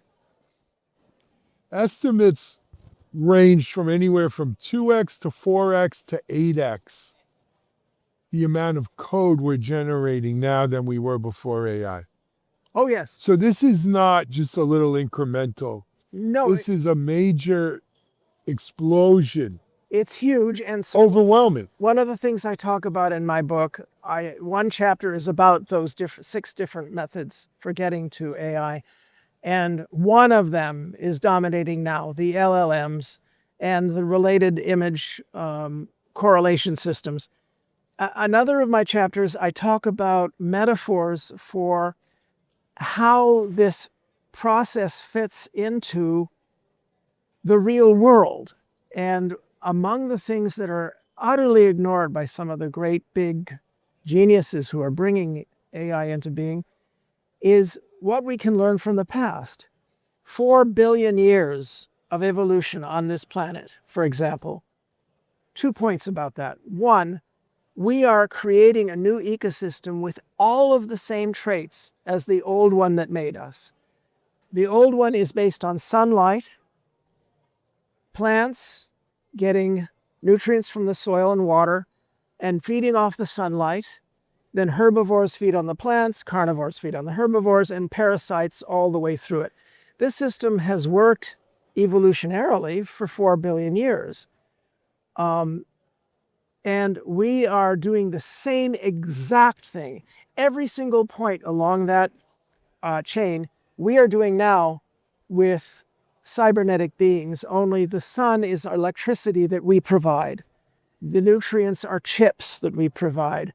But we are already doing the exact equivalent of plants, herbivores, and predators, and certainly parasites. Just today, the big news about the canister worm, for example, all over the world. It seems to be targeted at Iran mostly, but it is taking over things left and right.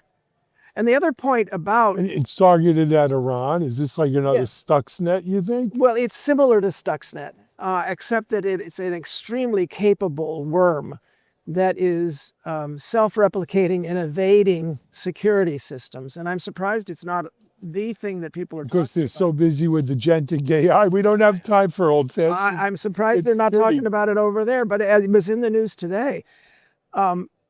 The other thing is not only are we replicating the ecosystem of 4 billion years, but we need to point out that the thing that nature did as soon as life developed was to individuate, to take life-formed membranes around the cells so that it could concentrate the good things inside and expel the bad things to eat and excrete.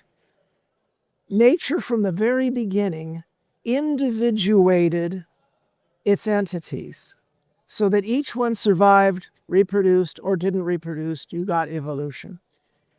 3 billion years later, about 1 billion years ago, these entities combined and clumped together and formed metazoan multicellular life that then became fish, amphibians, reptiles, us.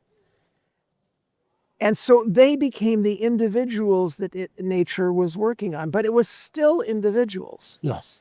And we as human individuals form families, nations, but they still have an identity. The thing that's missing from AI, and it could kill us today, is a lack of individuation of the AIs.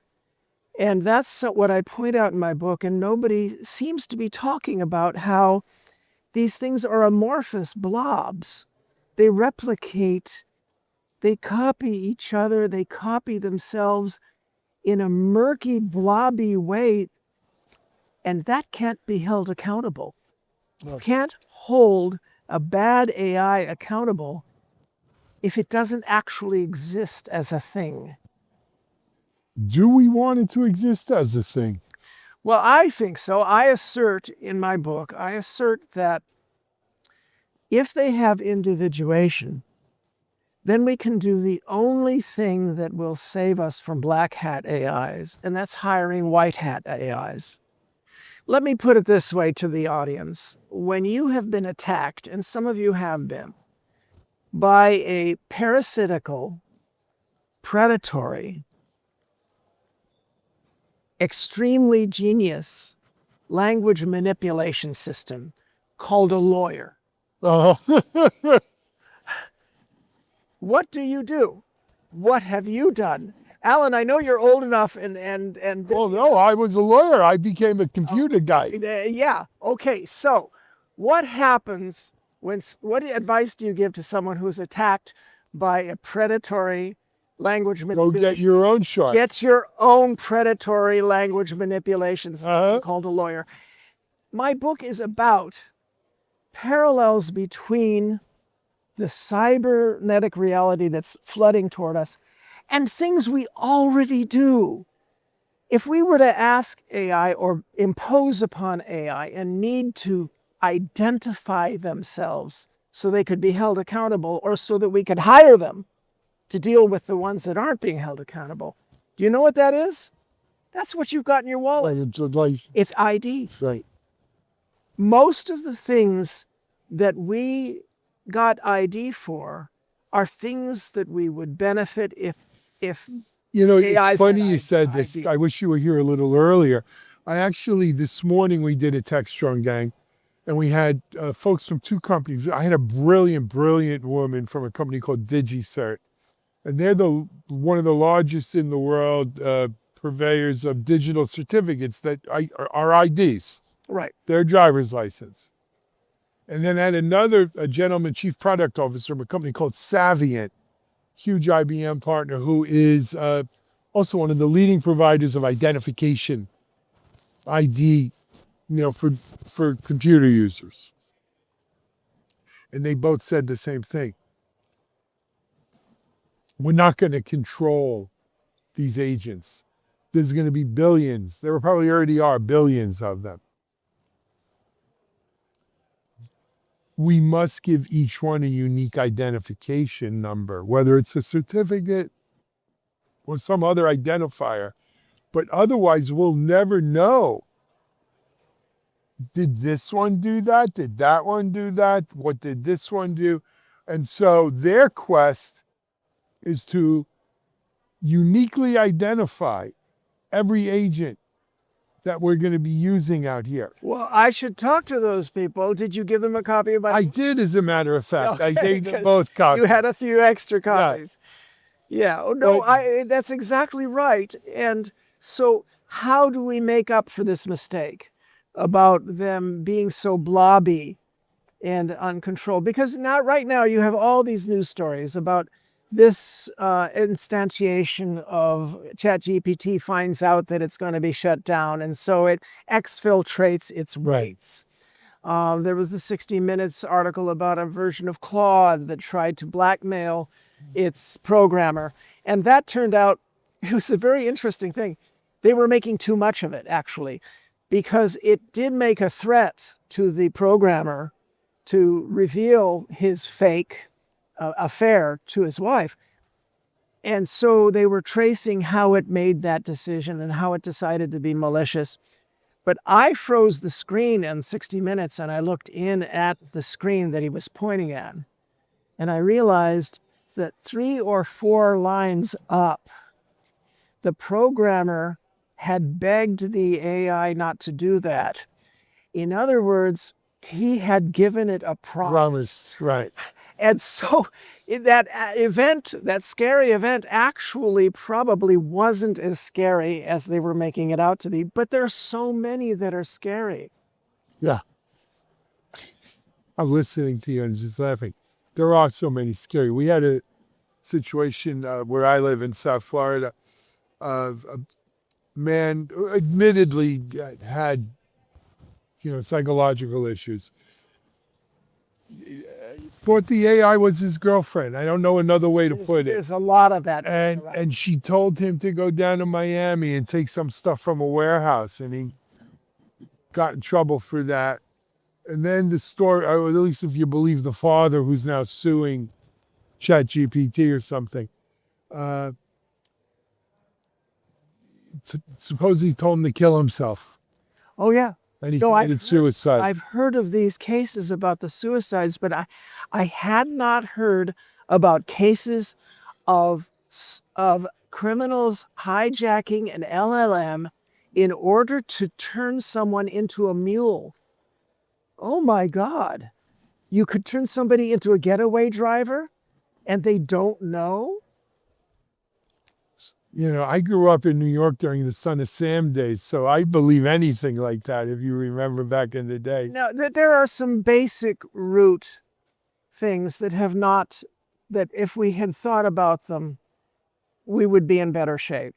The biggest one is the biggest mistake of 50 years ago, and it's just too late to fix it. And that is not making a distinction between data and commands. In our computer languages, a command from the central authority, the programmer, or actually the maker of the compiler, should be a separate category from all the data that's going through. And we had no idea it would turn into such a big problem until LLMs. Yeah. And now what we're finding out is so many people, I know a number of them, are saying, I'm tearing my hair out what there is. You have hair. Because I'm telling this program again and again and again, I don't want you to do this. I want you to do this.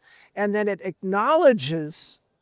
Very politely. I understand. Very polite. I will do that. You're right there, David. We should do that. Great catch. And simply doesn't do it. And we're finding out the reason for it. And that is that the command is being used as data. It's going into the data set and the parameter set.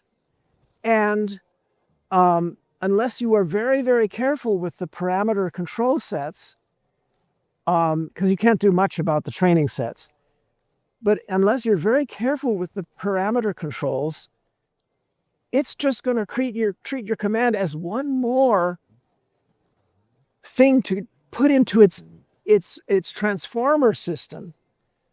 So that's a mistake we made 50 years ago. The mistake we're talking about now is the mistake of not demanding that there be an identifier for each instantiation. So I think we're going to get that. We have to. As I said, these two people were saying.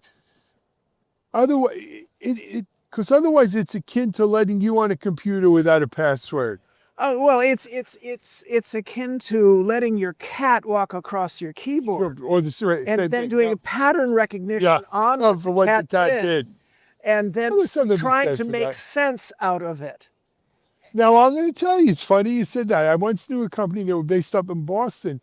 They came up with a biometric security system that was based on the way people hit keyboards, right? You may spell David when you type it the way you spell it. You have a certain cadence that you do that no one else does. Oh, that's why a lot of these ICE agents are going to be outed eventually, even though they're now wearing dark glasses. In the beginning, their irises were visible, but their walking patterns, their gaits. Yeah. Couldn't happen soon enough, but let's not go there. No. We're living in a world that wasn't a political statement. Yeah. It was just a statement that I had a book 25 years ago called The Transparent Society. in which we're just going to have to get used to the idea that There is no privacy. either Big Brother will control all the cameras and we'll have an illusion of privacy, or we'll control the cameras and we won't have perfect privacy, but we can hold accountable anybody who violates our lives. I hope so. I hope it's a good one. David, we're running out of time. I wanted to talk a little bit about the book here. This is a brand new book, really like a preliminary release, as it says on top. Yeah, those 200 copies are going to be valuable. They're the first ones, and we have them signed here, but you're watching this at home. You can't get them. Yeah. Talk to us about the book. Well, I mean, it has a beautiful Patrick Farley cover for one. Yes, it does. And the alien minds is spelled with AI. Right. In it. I thought I was terribly clever for that. I think it is. Well, it says advice about and for our natural AI and hybrid heirs. And the notion is, several times in the book, I stop talking to the human readers and I address the AI readers. Because at this point, with this book so new, the AIs have already read it more than humans have. And so, I wonder if that's not true with every book coming out these days. you know, reading, there was a great science fiction novel called Mockingbird by Walter Tevis, who did the Queen's Gambit and The Man Who Fell to Earth. A wonderful novel in which a scary scenario comes out where the AI, who's a robot, because that's how they envisioned AI in those days, the AI is not allowed to commit suicide as long as there are humans to serve. So the solution to his problem is to eliminate all humans. But he's also programmed to take care of our well-being and happiness. So he arranges civilizations so that every single human lives the life of a college sophomore. Endless parties, basket weaving classes, just endless fun. And meanwhile, he's filling the water supply with contraceptives. So they can't breathe. Nobody's had a baby in 20 years and nobody's noticed. No one cares. Now, that is one way in which this could happen, but I do talk about a scary scenario that's unlike Skynet or these others, and that is, what are we going to be asking AIs to do? The number one thing we're going to be asking them to do is predict. They're going to predict climate. They're going to predict the stock market. They're going to predict, be asked by us to predict sporting events. It's already happening. They're taking over the betting markets. What makes it hard for them to predict, to do their job? Human complexity and numbers. Yes. The randomness. The way to make their prediction, don't do this, guys. Right. Because I'm talking to the AIs now, like I do here. The easiest way to make a predictable human society is to make us more culturally homogeneous, which some countries are trying to do, to make us simpler, and to make us fewer. Yeah. And that is why they might destroy most humans, not out of some Skynet stupid thing. Will it be them destroying most humans or humans destroying themselves? Well, I mean, we're the ideal tool, aren't we? We're already very good at it. Yeah, we are certainly at that. David, we're about out of time. When will this be out for the general population? Well, here's what I did. I did not go to my regular publishers. I went to basically post it for sale on Kindle and Amazon. Okay. Because if I went with my regular publishers, they wouldn't have it out until the end of the year. Oh, geez. And this would be, half of this would be obsolete. Right now, it's hot. I have news in there and appraisals from March 2026. Wow. So it's available on Amazon right On now. Amazon Kindle and Amazon. and How do you pronounce the name? Alien? I would just say Alien Minds. Alien Minds, but the AI is in there. Go get it on Amazon now. David, a pleasure. You are a living treasure, man. Alan, you're terrific. We'll be in touch again. All right. Hey, we're live here at RSAC. We'll be done. We'll be back in a bit.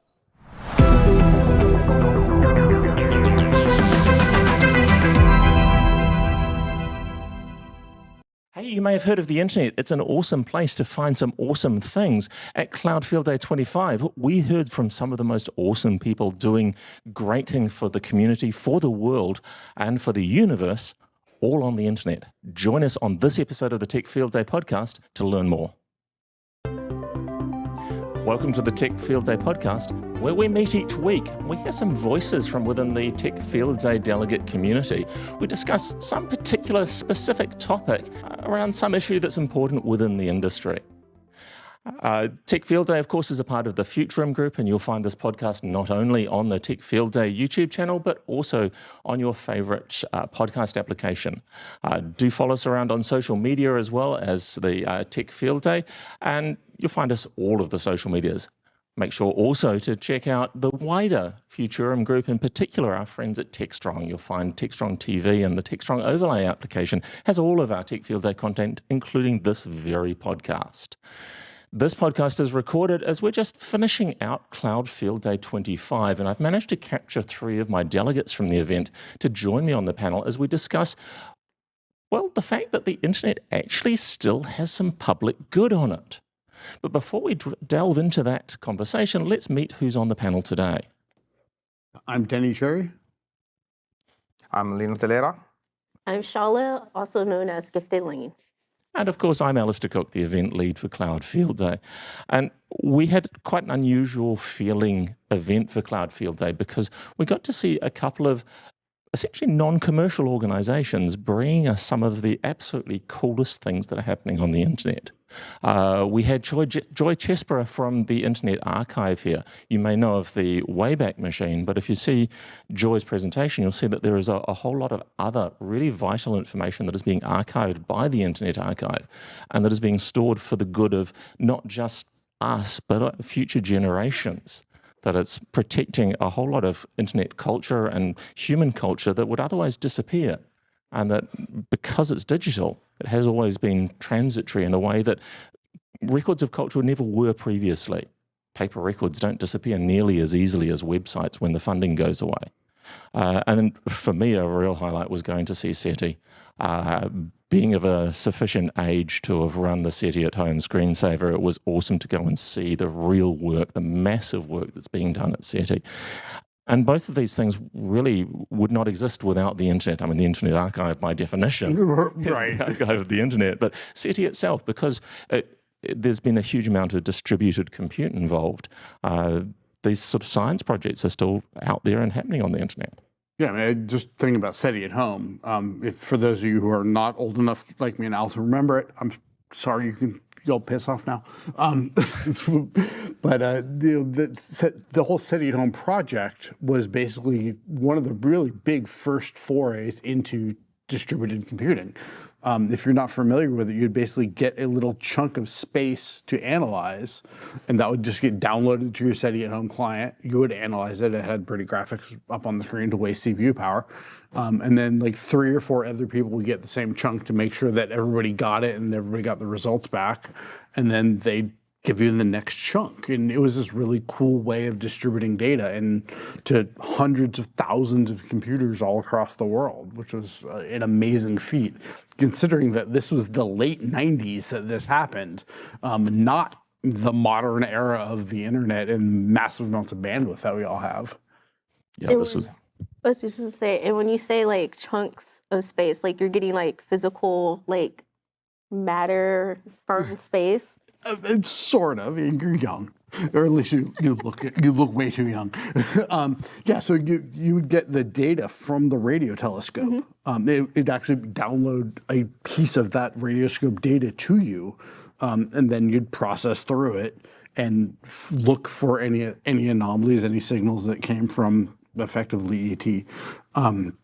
And several people would all do this on that same little chunk of data. and then it would go back. And if everybody sent the same information back, they were done with it, and that was what they needed. And if anybody had, random data that was coming back, or some people just didn't send the data back because they didn't finish, that's why they sent it to multiple people, so that they weren't waiting for somebody to turn the computer on. And if the computer died, it was no big deal. Yeah, it was really impressive how, I remember the time we sat at home, and I was impressed how you spend times, or you simply use your device to contribute to this analysis. And the bad part here is that during your working hour, running this program could be cause of failure, or let me say, your work could be really slowly. So this is the reason why you should use this, and you simply run it at home when you are away from your laptop. So it's the best way to. Yeah, it would basically run your CPU to 100%. So thinking about several years ago, CPUs were not. They were not fast. Right. Like they're today. No. So I wonder if that's something, or if it's something that they've brought back before, given the new technology now. That would be kind of interesting. The idea of using idle compute power on desktop PCs has been around. There was a whole industry of startups wanting to use all of that idle power. Usually it was within your corporate desktops that were unused. And I think we've seen that the yield on that tends to end up being relatively low, because things like a staff member just turns off at the wall at the end of the day, and the entire compute cluster is unavailable or some capacity. So that dream never quite worked out. But SETI was definitely pathfinding in terms of working out how you do this very distributed compute. It was massively distributed compute. Even at the time, it was hundreds of thousands to millions of computers that were running the SETI at home component. And say you had to have a job scheduler somewhere, you had to be tracking which bits were complete, making sure that you get consistent answers, that you don't get any either erroneous answers or dishonest answers as well. Because particularly these days, you'd get a lot of dishonest answers coming back at this thing just for people to become famous. So some of that, the idea of how you can run those massive distributed systems, this was pretty new and very groundbreaking. But we saw, while we were at SETI, we saw some of the big changes. They talked about the fact that SETI at home used a tiny amount of radio telescope bandwidth. It was a 2.4 gigahertz megahertz signal, 2.4 megahertz signal, because the compute power at the time, even with hundreds of thousands of machines, could barely keep up with that amount of signal. I think my CPUs, I worked for a company and I had dozens of computers available to me because there were no such thing as VMs at the time.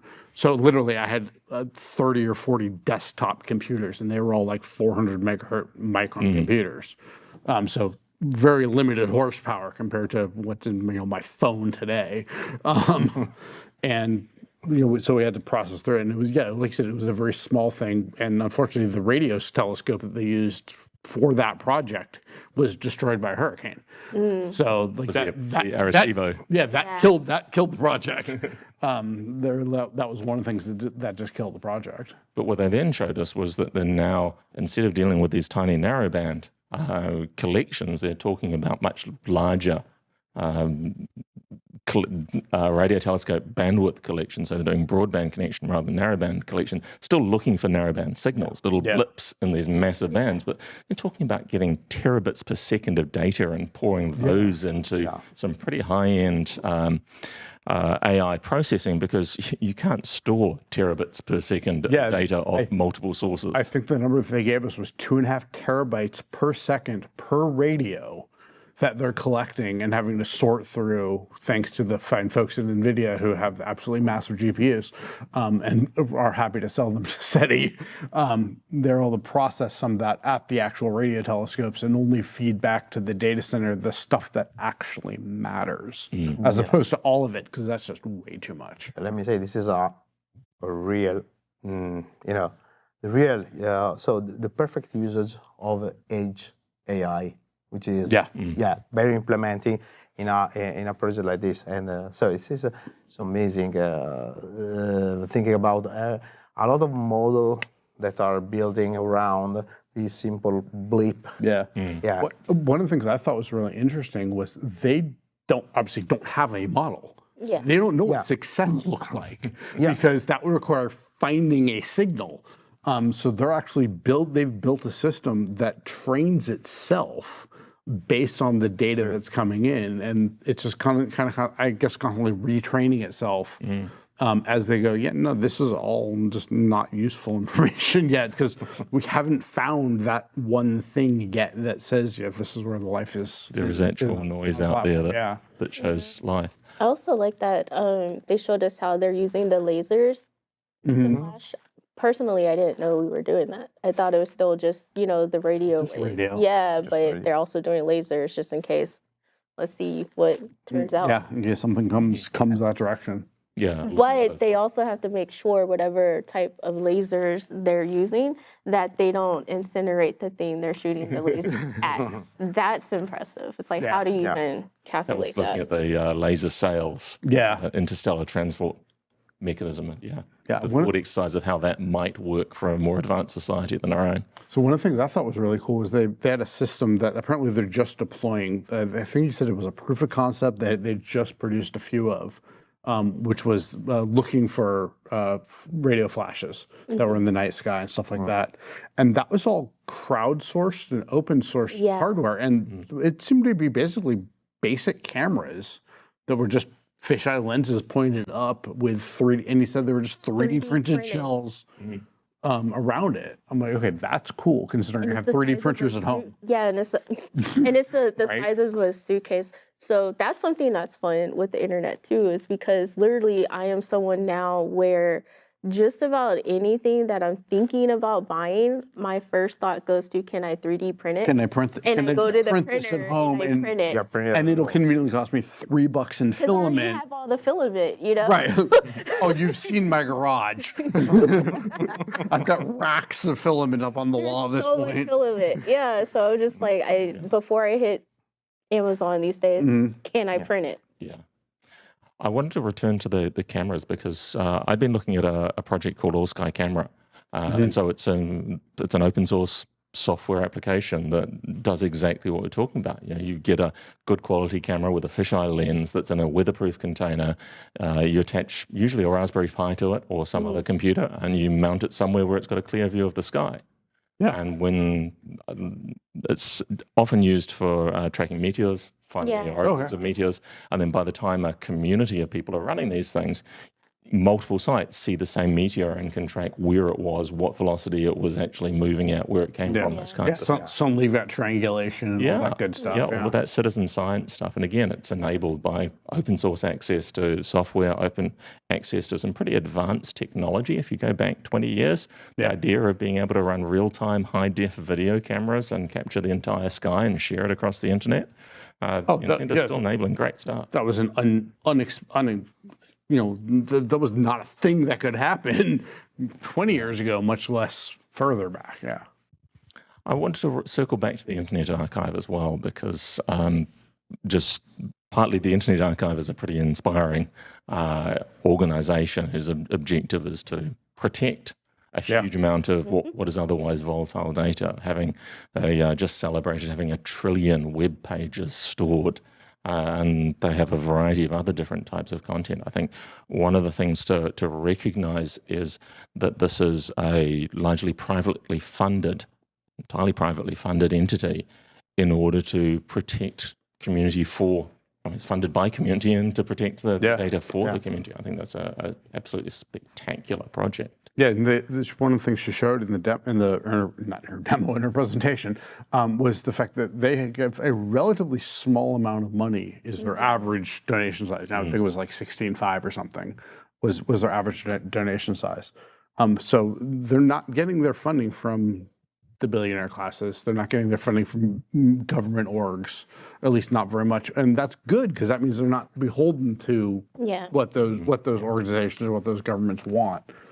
So they have the ability to kind of tell the governments, hey, we're just not going to do what you want. If you've got legal paperwork, that's a separate thing. But that also only impacts what's stored in your jurisdiction. And one of the things she said was they've got server farms in the U.S., in Canada, in Europe. I'm assuming they've got some in Asia and Africa as well somewhere. So they've got stuff everywhere. And so even if they delete something, if say the current administration says, hey, go delete X because, of whatever crazy reason we want, then all right, fine. Give us the legal paperwork to do it, and we'll delete it off our servers here in the U.S. But we've still got copies of that everywhere else. You have no impact on those servers. Those aren't stored in America. You've got no jurisdiction over them. And the same applies to obviously every other jurisdiction and administration as well. And I'm still concerned about legal impact when you publish a content here, because my point of view, this organization, could spend a lot of effort to building the platform to, store everything, but probably they must spend a lot of effort also to cover for legals for everything.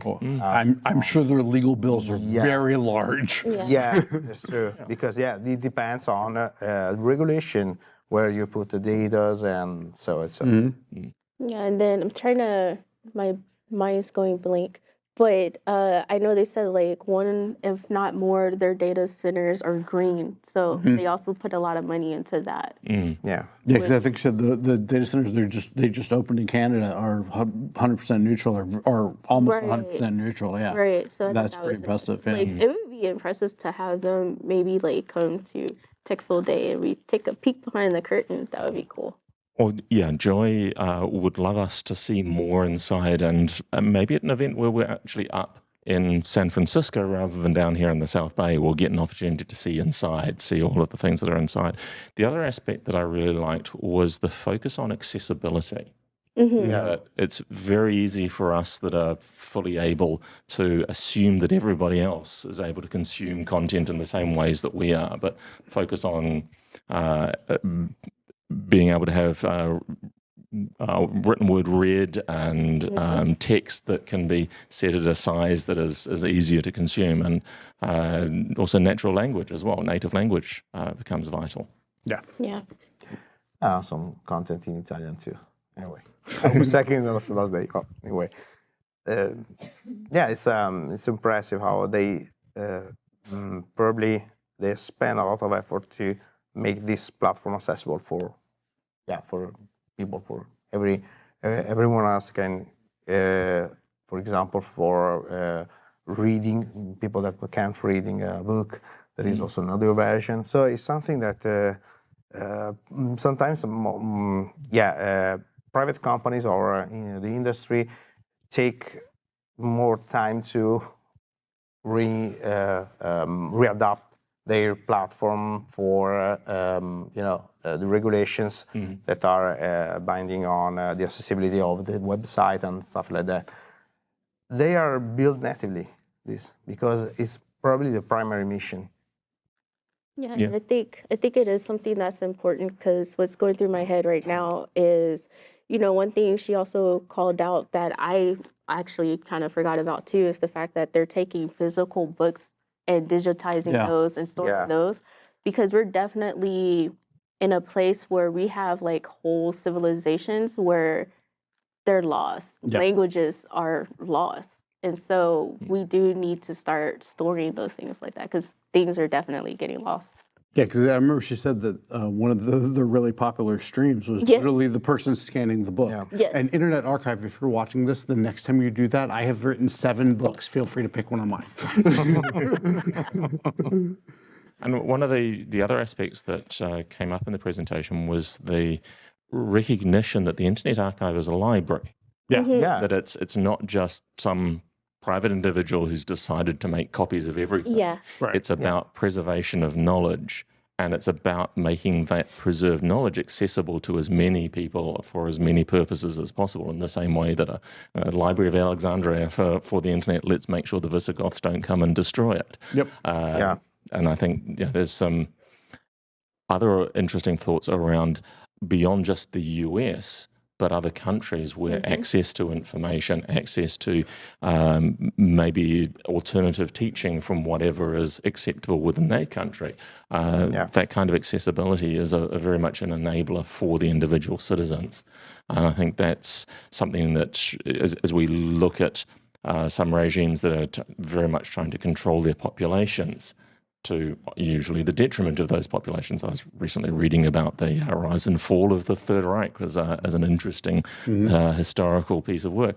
Hiding any truth that wasn't the party's truth became absolutely vital. Or having some way you can preserve the actual truth from the book burnings becomes really vital. And I think one of the things here is that distributed nature of the Internet Archive storage is a vital part of protecting against maybe one of those locations being overtaken by somebody who's got their own agenda. Yeah, and I mean, with the internet, nothing is effectively safe from politics. And think about the AWS region in the Middle East that got blown up last week by Iran, because as you know, they're dealing with that whole mess over there, and so if the Internet Archive was only based in that one region, well, suddenly, you know, the Alexandria library has been caught on fire again. So they've been able to build around that whole problem and put things in so many other places. I think you said they have data on every continent except Antarctica. Yeah, I think that's what she said. So they've done the best they can as far as keeping stuff safe, with the only further option of, all right, build the data center on the moon and start putting data there. Well, at least in Antarctica, you don't have any problems with either fresh water or cooling. Yeah, I was saying, just pop the windows open and have a dehumidifier. It's problematic, and getting staff down there. Especially for 6 months out of the year, solar is not going to work. No. But I did notice that SETI had people down in Antarctica doing research in the recent past, and so there we go. We've this event, we have covered all of the continents for our footprint and space as well. Yeah. This is very true. Yeah, we've covered most of the universe at this field day. Of course, we're normally talking about the infrastructure that sits behind doing all of these things, making sure that you can deliver whatever it is you need to put on the internet, whether it's for commercial good or public good. But I think this has been quite a sort of mind-opening experience of a Cloud Field Day. What else should we have at Cloud Field Day? What else in terms of, what are there other things that aren't a vendor that are what's awesome on the internet? What is the internet awesome for that people are doing? Bring back SETI to talk more about the infrastructure that ran things like SETI at home. That would be really cool. Or more things from the Internet Archive. Those are the two things that come into my mind right away. Yeah.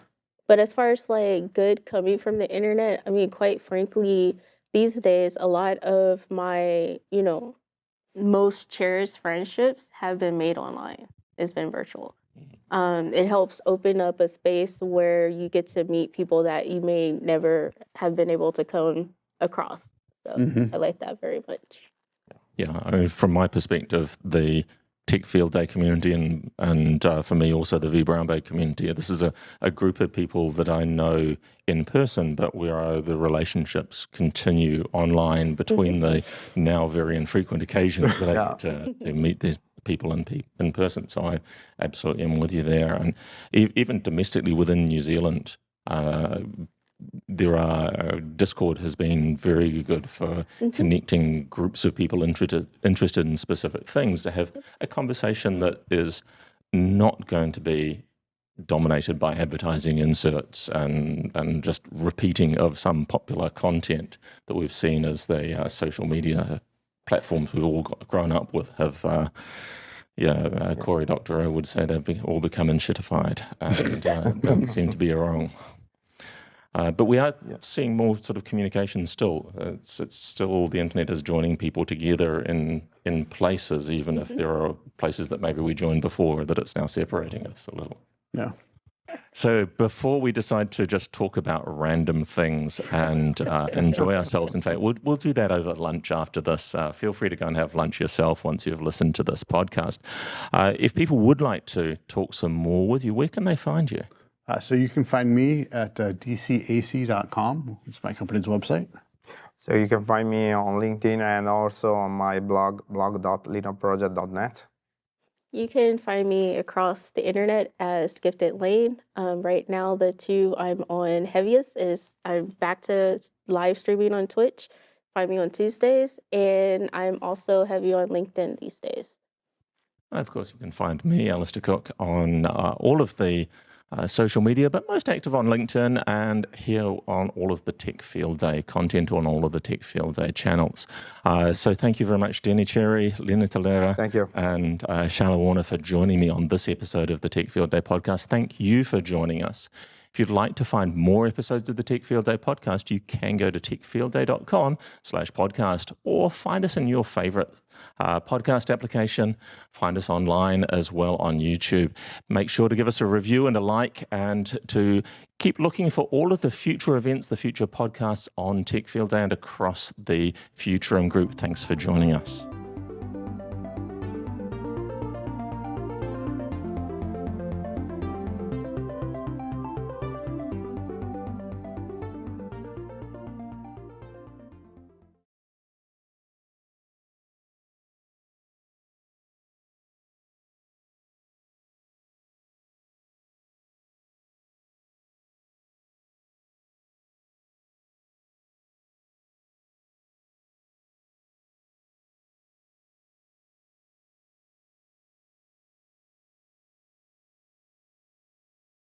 Hello, everyone. My name is Dave Morera. Happy to be here.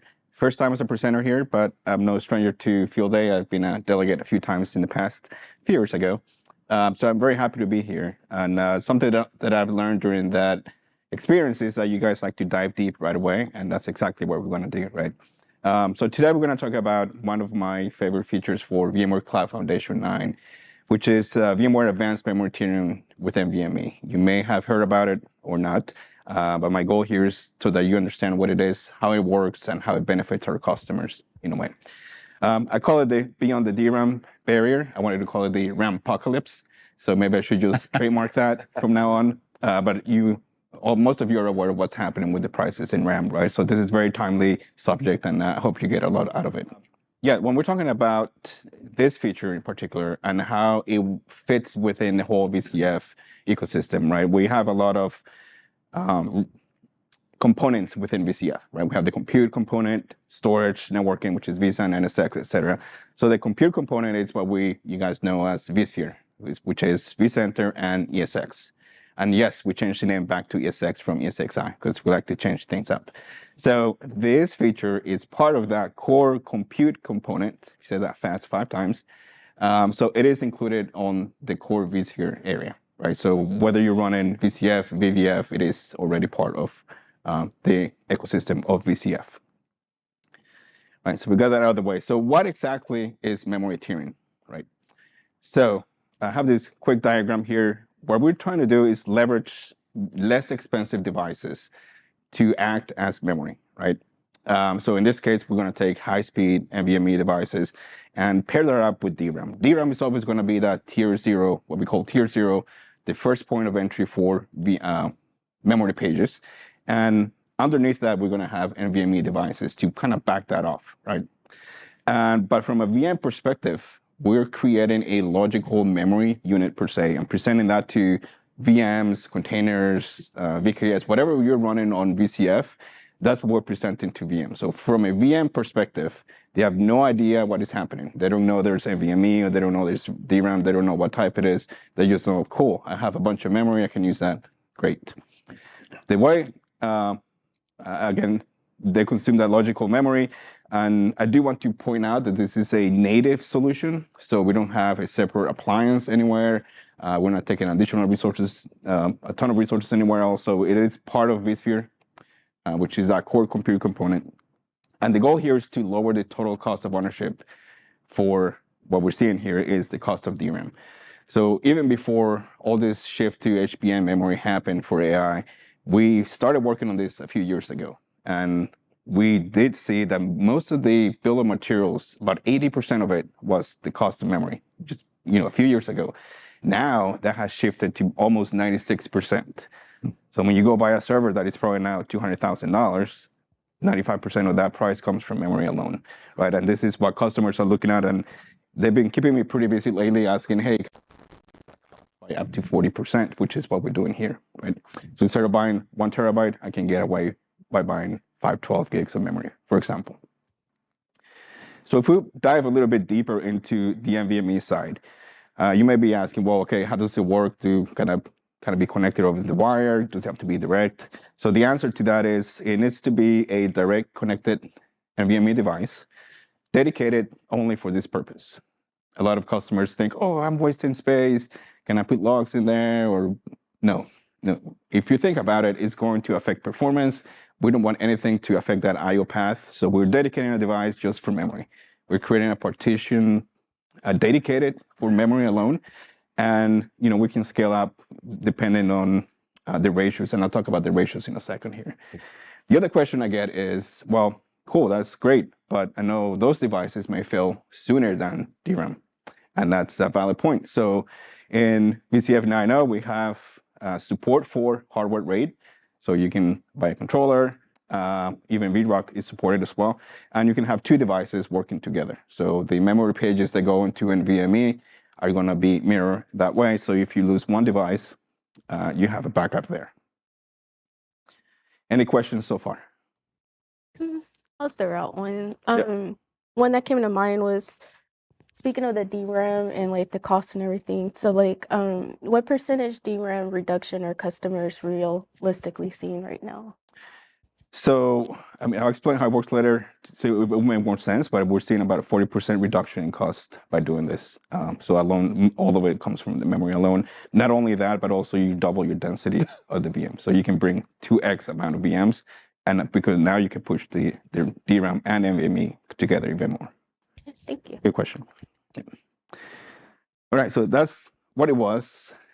But how does it work? Where's the magic here, right? So what we're seeing, I'm going to put this up, right? A lot of customers are seeing this, and even internally, where we're consuming a lot of memory. When you think about those workloads, I used to be an admin back in the day, and my SQL servers every week kept asking for more RAM. I was like, where's this going? Like, 1 terabyte of RAM, and active memory was very small. So what we're seeing here is that we're memory bound on the host level, but also we're seeing that the CPUs are being starved for memory. There is they need to communicate to each other. They need each other to work.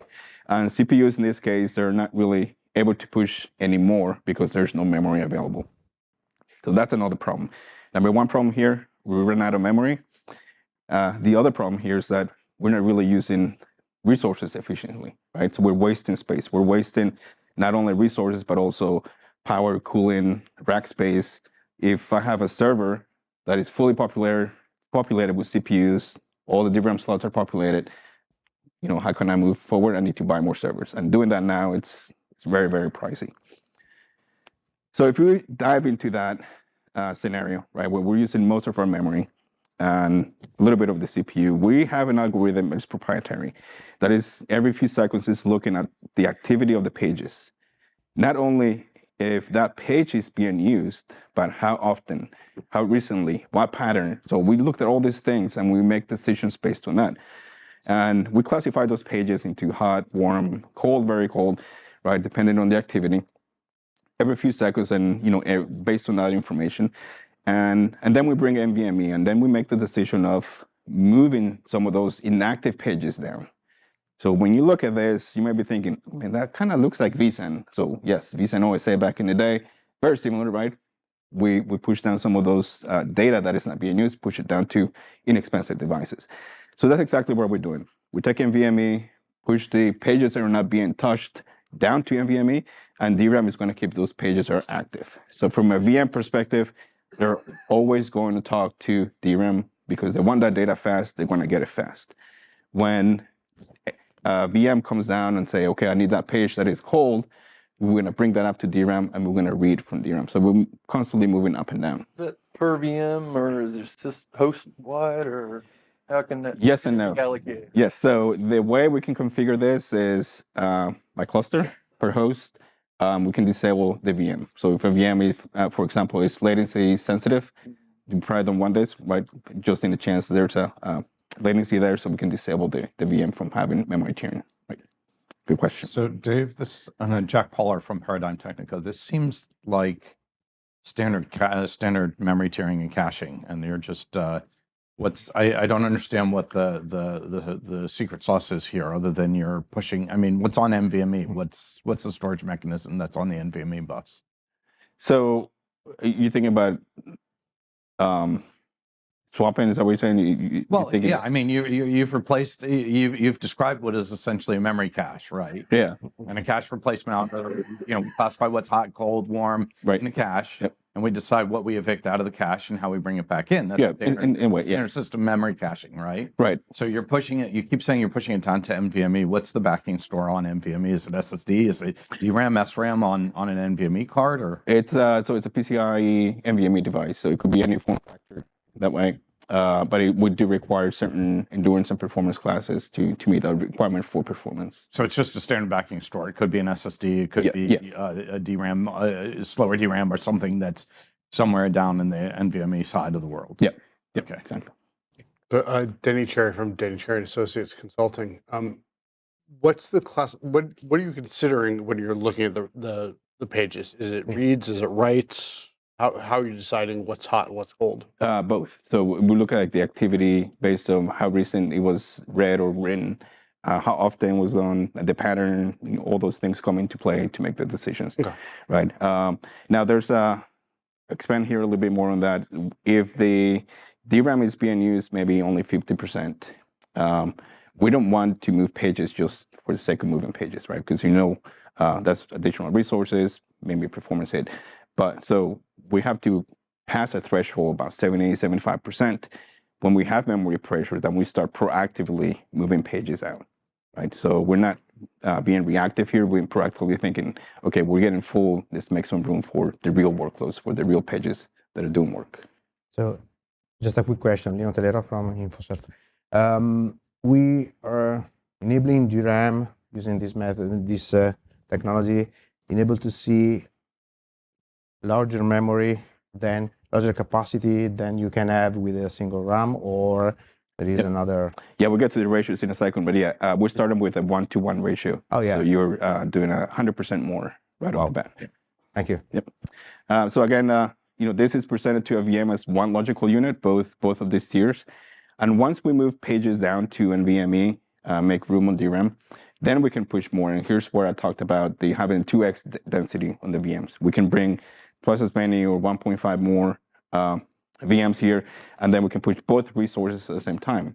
Because we have memory available, we can actually utilize more of the CPU that was just sitting there idling, right? So this is what we want to see. We pay for those resources. We want to use as much as we can. I mean, that's the whole idea of virtualization, right? Good questions, by the way. You also may be thinking, and you touched on that, about swapping and ballooning. That's still in place, right? So these methods here, we still have TPS, which is memory sharing, compression, ballooning, swapping. That stays in place. But these are more reactive things that we do down the road. If there's a lot of pressure, we're still going to do swapping and ballooning eventually. Memory tiering is going to come in right after TPS and help us to be more proactive, gives us more space, manage those more intelligently, and those resources, return those resources back to the host. But yeah, if we have more pressure, if we're pushing, overcommitting and doing things like that too much, then we're still going to have those reactive measurements to gather some of those resources back again. Right. Yeah. Jim Sprinsky, JimTheWhyGuy.com. Can you talk a little bit more about ballooning? I recognize all those other ones, but that's interesting. Yes, ballooning we pretty much have a driver within the guest OS that it starts to inflate.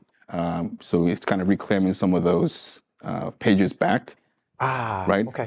But what happens there is that we don't classify those pages. So because it's reactive, if it's active or cold, it doesn't matter. We're trying to reclaim those memory spots. Okay. Much, right. Thanks for the clarity. Versus the tiering, where we actually classify the pages, and we don't want to mess with the hot pages. Gotcha. Yep. Thanks for the clarification. Yep. All right. So we talked about what it is, how it works. Now I want to talk about some of the operations. And one of them is the ratios, how to configure all that stuff. So we came up with memory tiering in vSphere 8.0U3, which was tech preview, very limited. And the ratio was a 4-to-1, a DRAM to NVMe ratio, meaning that you could only expand 25% with NVMe. You know, it's small, but 25% more is more. It's okay. Now we went GA with VCF 9, and the default now is a 1-to-1 ratio. So you have 100% more out of the bag, right? So you have, for example, a host with 256 gigs of DRAM. You buy a drive that's at least the same size, and you get twice as much. You get almost half a terabyte. What if, you know, we go and we buy a bigger drive? So if we don't change the ratio, we're still only going to use 256 because we're basing everything off the DRAM. A couple of things happen here. Number one, you know, with the NVMe controller, we're leveling, so we're just, you know, distributing those reads and writes across the drive, even if it's bigger. So it's going to extend the life of that drive a little longer. Based on our testing, endurance and performance classes that we require or recommend, those drives should last about 5 years. So having a bigger drive doesn't hurt to extend it a little more, but also it prepares you for the future, right? So we know your workloads are great for a 1-to-1 ratio, but what if the active memory is really low, right? I can actually push this even more and change my ratio to a 1-to-2. So I get 300% or 200% more, giving me almost a terabyte. And then didn't have to do anything. So I had the same drive from example 2, you know, 512. The partition was already created. All I did was go to vSphere, change my ratio from a 1-to-1 to a 1-to-2, and now I have, you know, an extra 256 gigs of memory from that. So that is allows you to be very flexible, expanding. So just imagine doing this with DRAM alone, right? You have to take some DIMMs out, put bigger DIMMs in, etc. So it's a little harder. So this is very flexible and it allows you to go up and down as necessary. How far can you push that?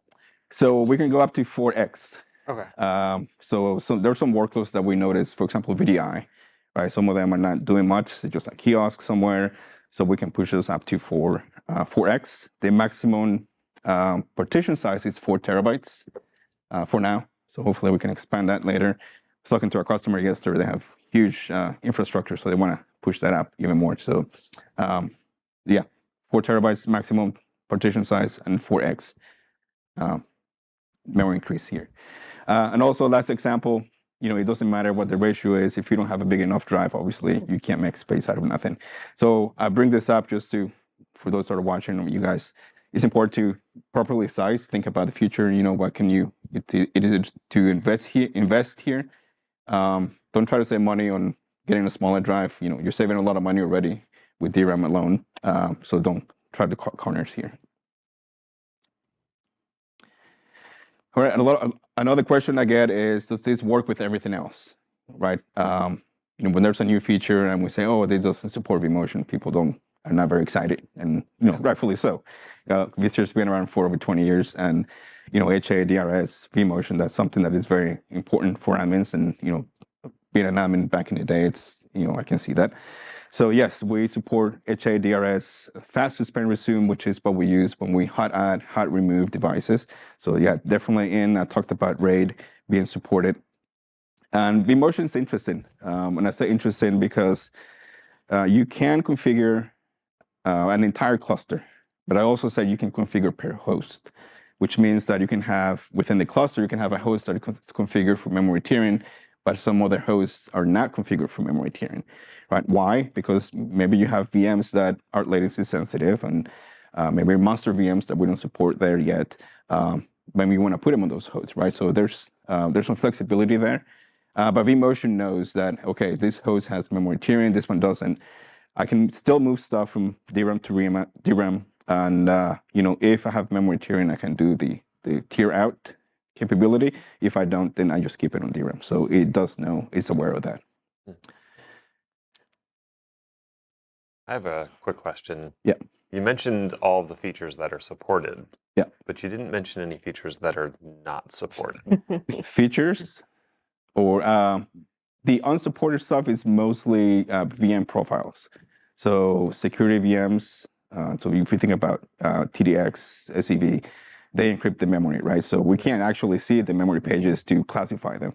So that's one thing, you know, I've been getting a lot of questions about lately. Okay. Those are not supported. Monster VMs, latency VMs because of performance. And there was a couple more, but yeah, we're going down the list and trying to to get through those. So this is the first version. There's about maybe 5 VM profiles not supported, but next version will be less and less and less. Okay, great. So for those types of VMs, do you have to, if you had it configured and enabled at the cluster level, would you have to then go disable it on those specific At the VM level, yep. Okay. Yeah, you can go to the VM level or have dedicated host for those. Yep. So, oh, sorry. I was just going to ask, and then what happens if the NVM tier becomes full? Like, does it fall back to compression or does it get swapped? Yep, it goes down the list of reactive measures there. Yep. But it sounds like this is going to potentially conflict with the guest OS's own concept of memory management. Are there specific use cases that should or should not be used for this, that you should not use this or should use this for? So some that we've seen so far, like in-memory databases, obviously that's something I wouldn't use for, at least yet. I did mention the latency sensitive. There's some. We have a list on our performance guide that I can share. Right. But what is your? How do you understand what the operating system is doing in measuring in managing its own memory pools versus what you're doing? It seems like you're in conflict. That if the guest OS, right? If you're running a Linux system, it's got its own concept of all the memory, the physical memory that it has. It may not be, it's virtualized physical memory, right? Mm-hmm. And now you're virtualizing physical memory again, but that OS has a concept of what it thinks is going to be used and is doing memory page replacement based on what it knows is going to be used or not used. So in a normal situation where it's not just an in-memory database is just a pile of memory, but for a normal application running here, you're potentially in conflict with what the OS is doing. Yes and no. I mean, we do it at a higher level because that's transparent to the guest OS, pretty much what we're doing, right? So we're trying to be proactive. If I mentioned the patterns and all those things, right? If we know that page we may be read soon, we may be able to move it before it gets called out from the VM. So there's a lot I can't talk about the algorithm itself, but yeah, we do it at a higher level and try to be proactive about what the VM is trying to do, if that makes sense. I can share more info with you later. Thank you. Thanks. The other question I get is security, right? It's a SSD drive. I can walk into a data center, pull out a drive, and get some memory pages out of that, point taken. So we do support encryption. We support it at 2 levels. So we can tell the host, hey, any data coming into that NVMe device, you can encrypt everything. So all those VMs within the host are going to get their pages encrypted when they move down to NVMe. Also, we can do it at the VM level. So we can go VM by VM, enable encryption for NVMe if you want to. Now, this also works with all the other encryption stuff that we have. VM encryption, vSAN encryption, vMotion encryption, all that stuff. There are separate layers everywhere. It works, again, at a different layer, and it is supported with the entire ecosystem. Configuration. So 9.0 and forward, right, we're leveraging VMware configuration profiles, which is kind of like host profiles, but for the entire cluster. So here what we're doing is just going in, enabling memory tiering, and you're passing that out to all the hosts. You can obviously get some host overrides if you don't want to do that, but this is the easiest way you can do it. You can do Power CLI, ESX CLI commands as well, if you wanna go that route. So the advantage of using VCP configuration profiles is that you set it and then it lets it do its thing, right? And I know it does require maintenance mode, reboot, and but it will roll through all those based on whether you have vSAN or not, what VMs needs to be moved, etc. So once you set it, it does all the stuff for you.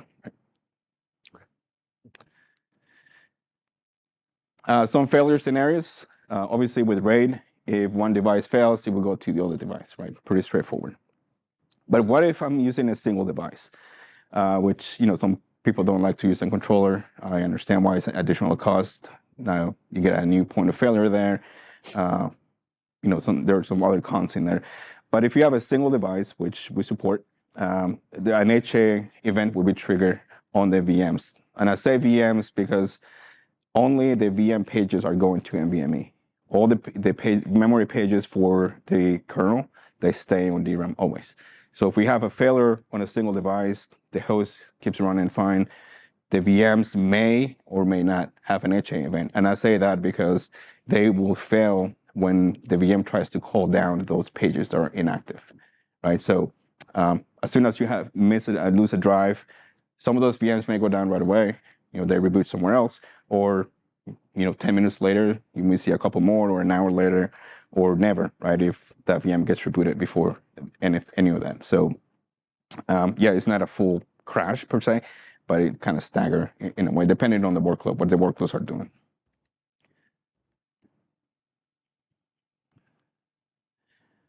All right, and I wanted to leave you with this. There's a lot of information here. The performance white paper I was talking about that has a ton of information. It's here.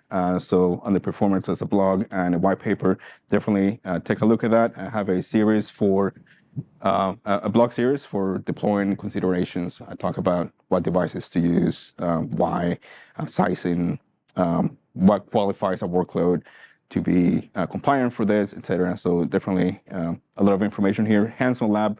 If you want to kick the tires, configure it, play with it. Definitely take advantage of that. All right. So to recap what we talked about, main driver here is to help our customers lower their TCO, and we've seen this up to 40%. This was even before the Rampacalypse. Right, so a lot of customers now are very actively looking to deploy this, to save a lot of that cost.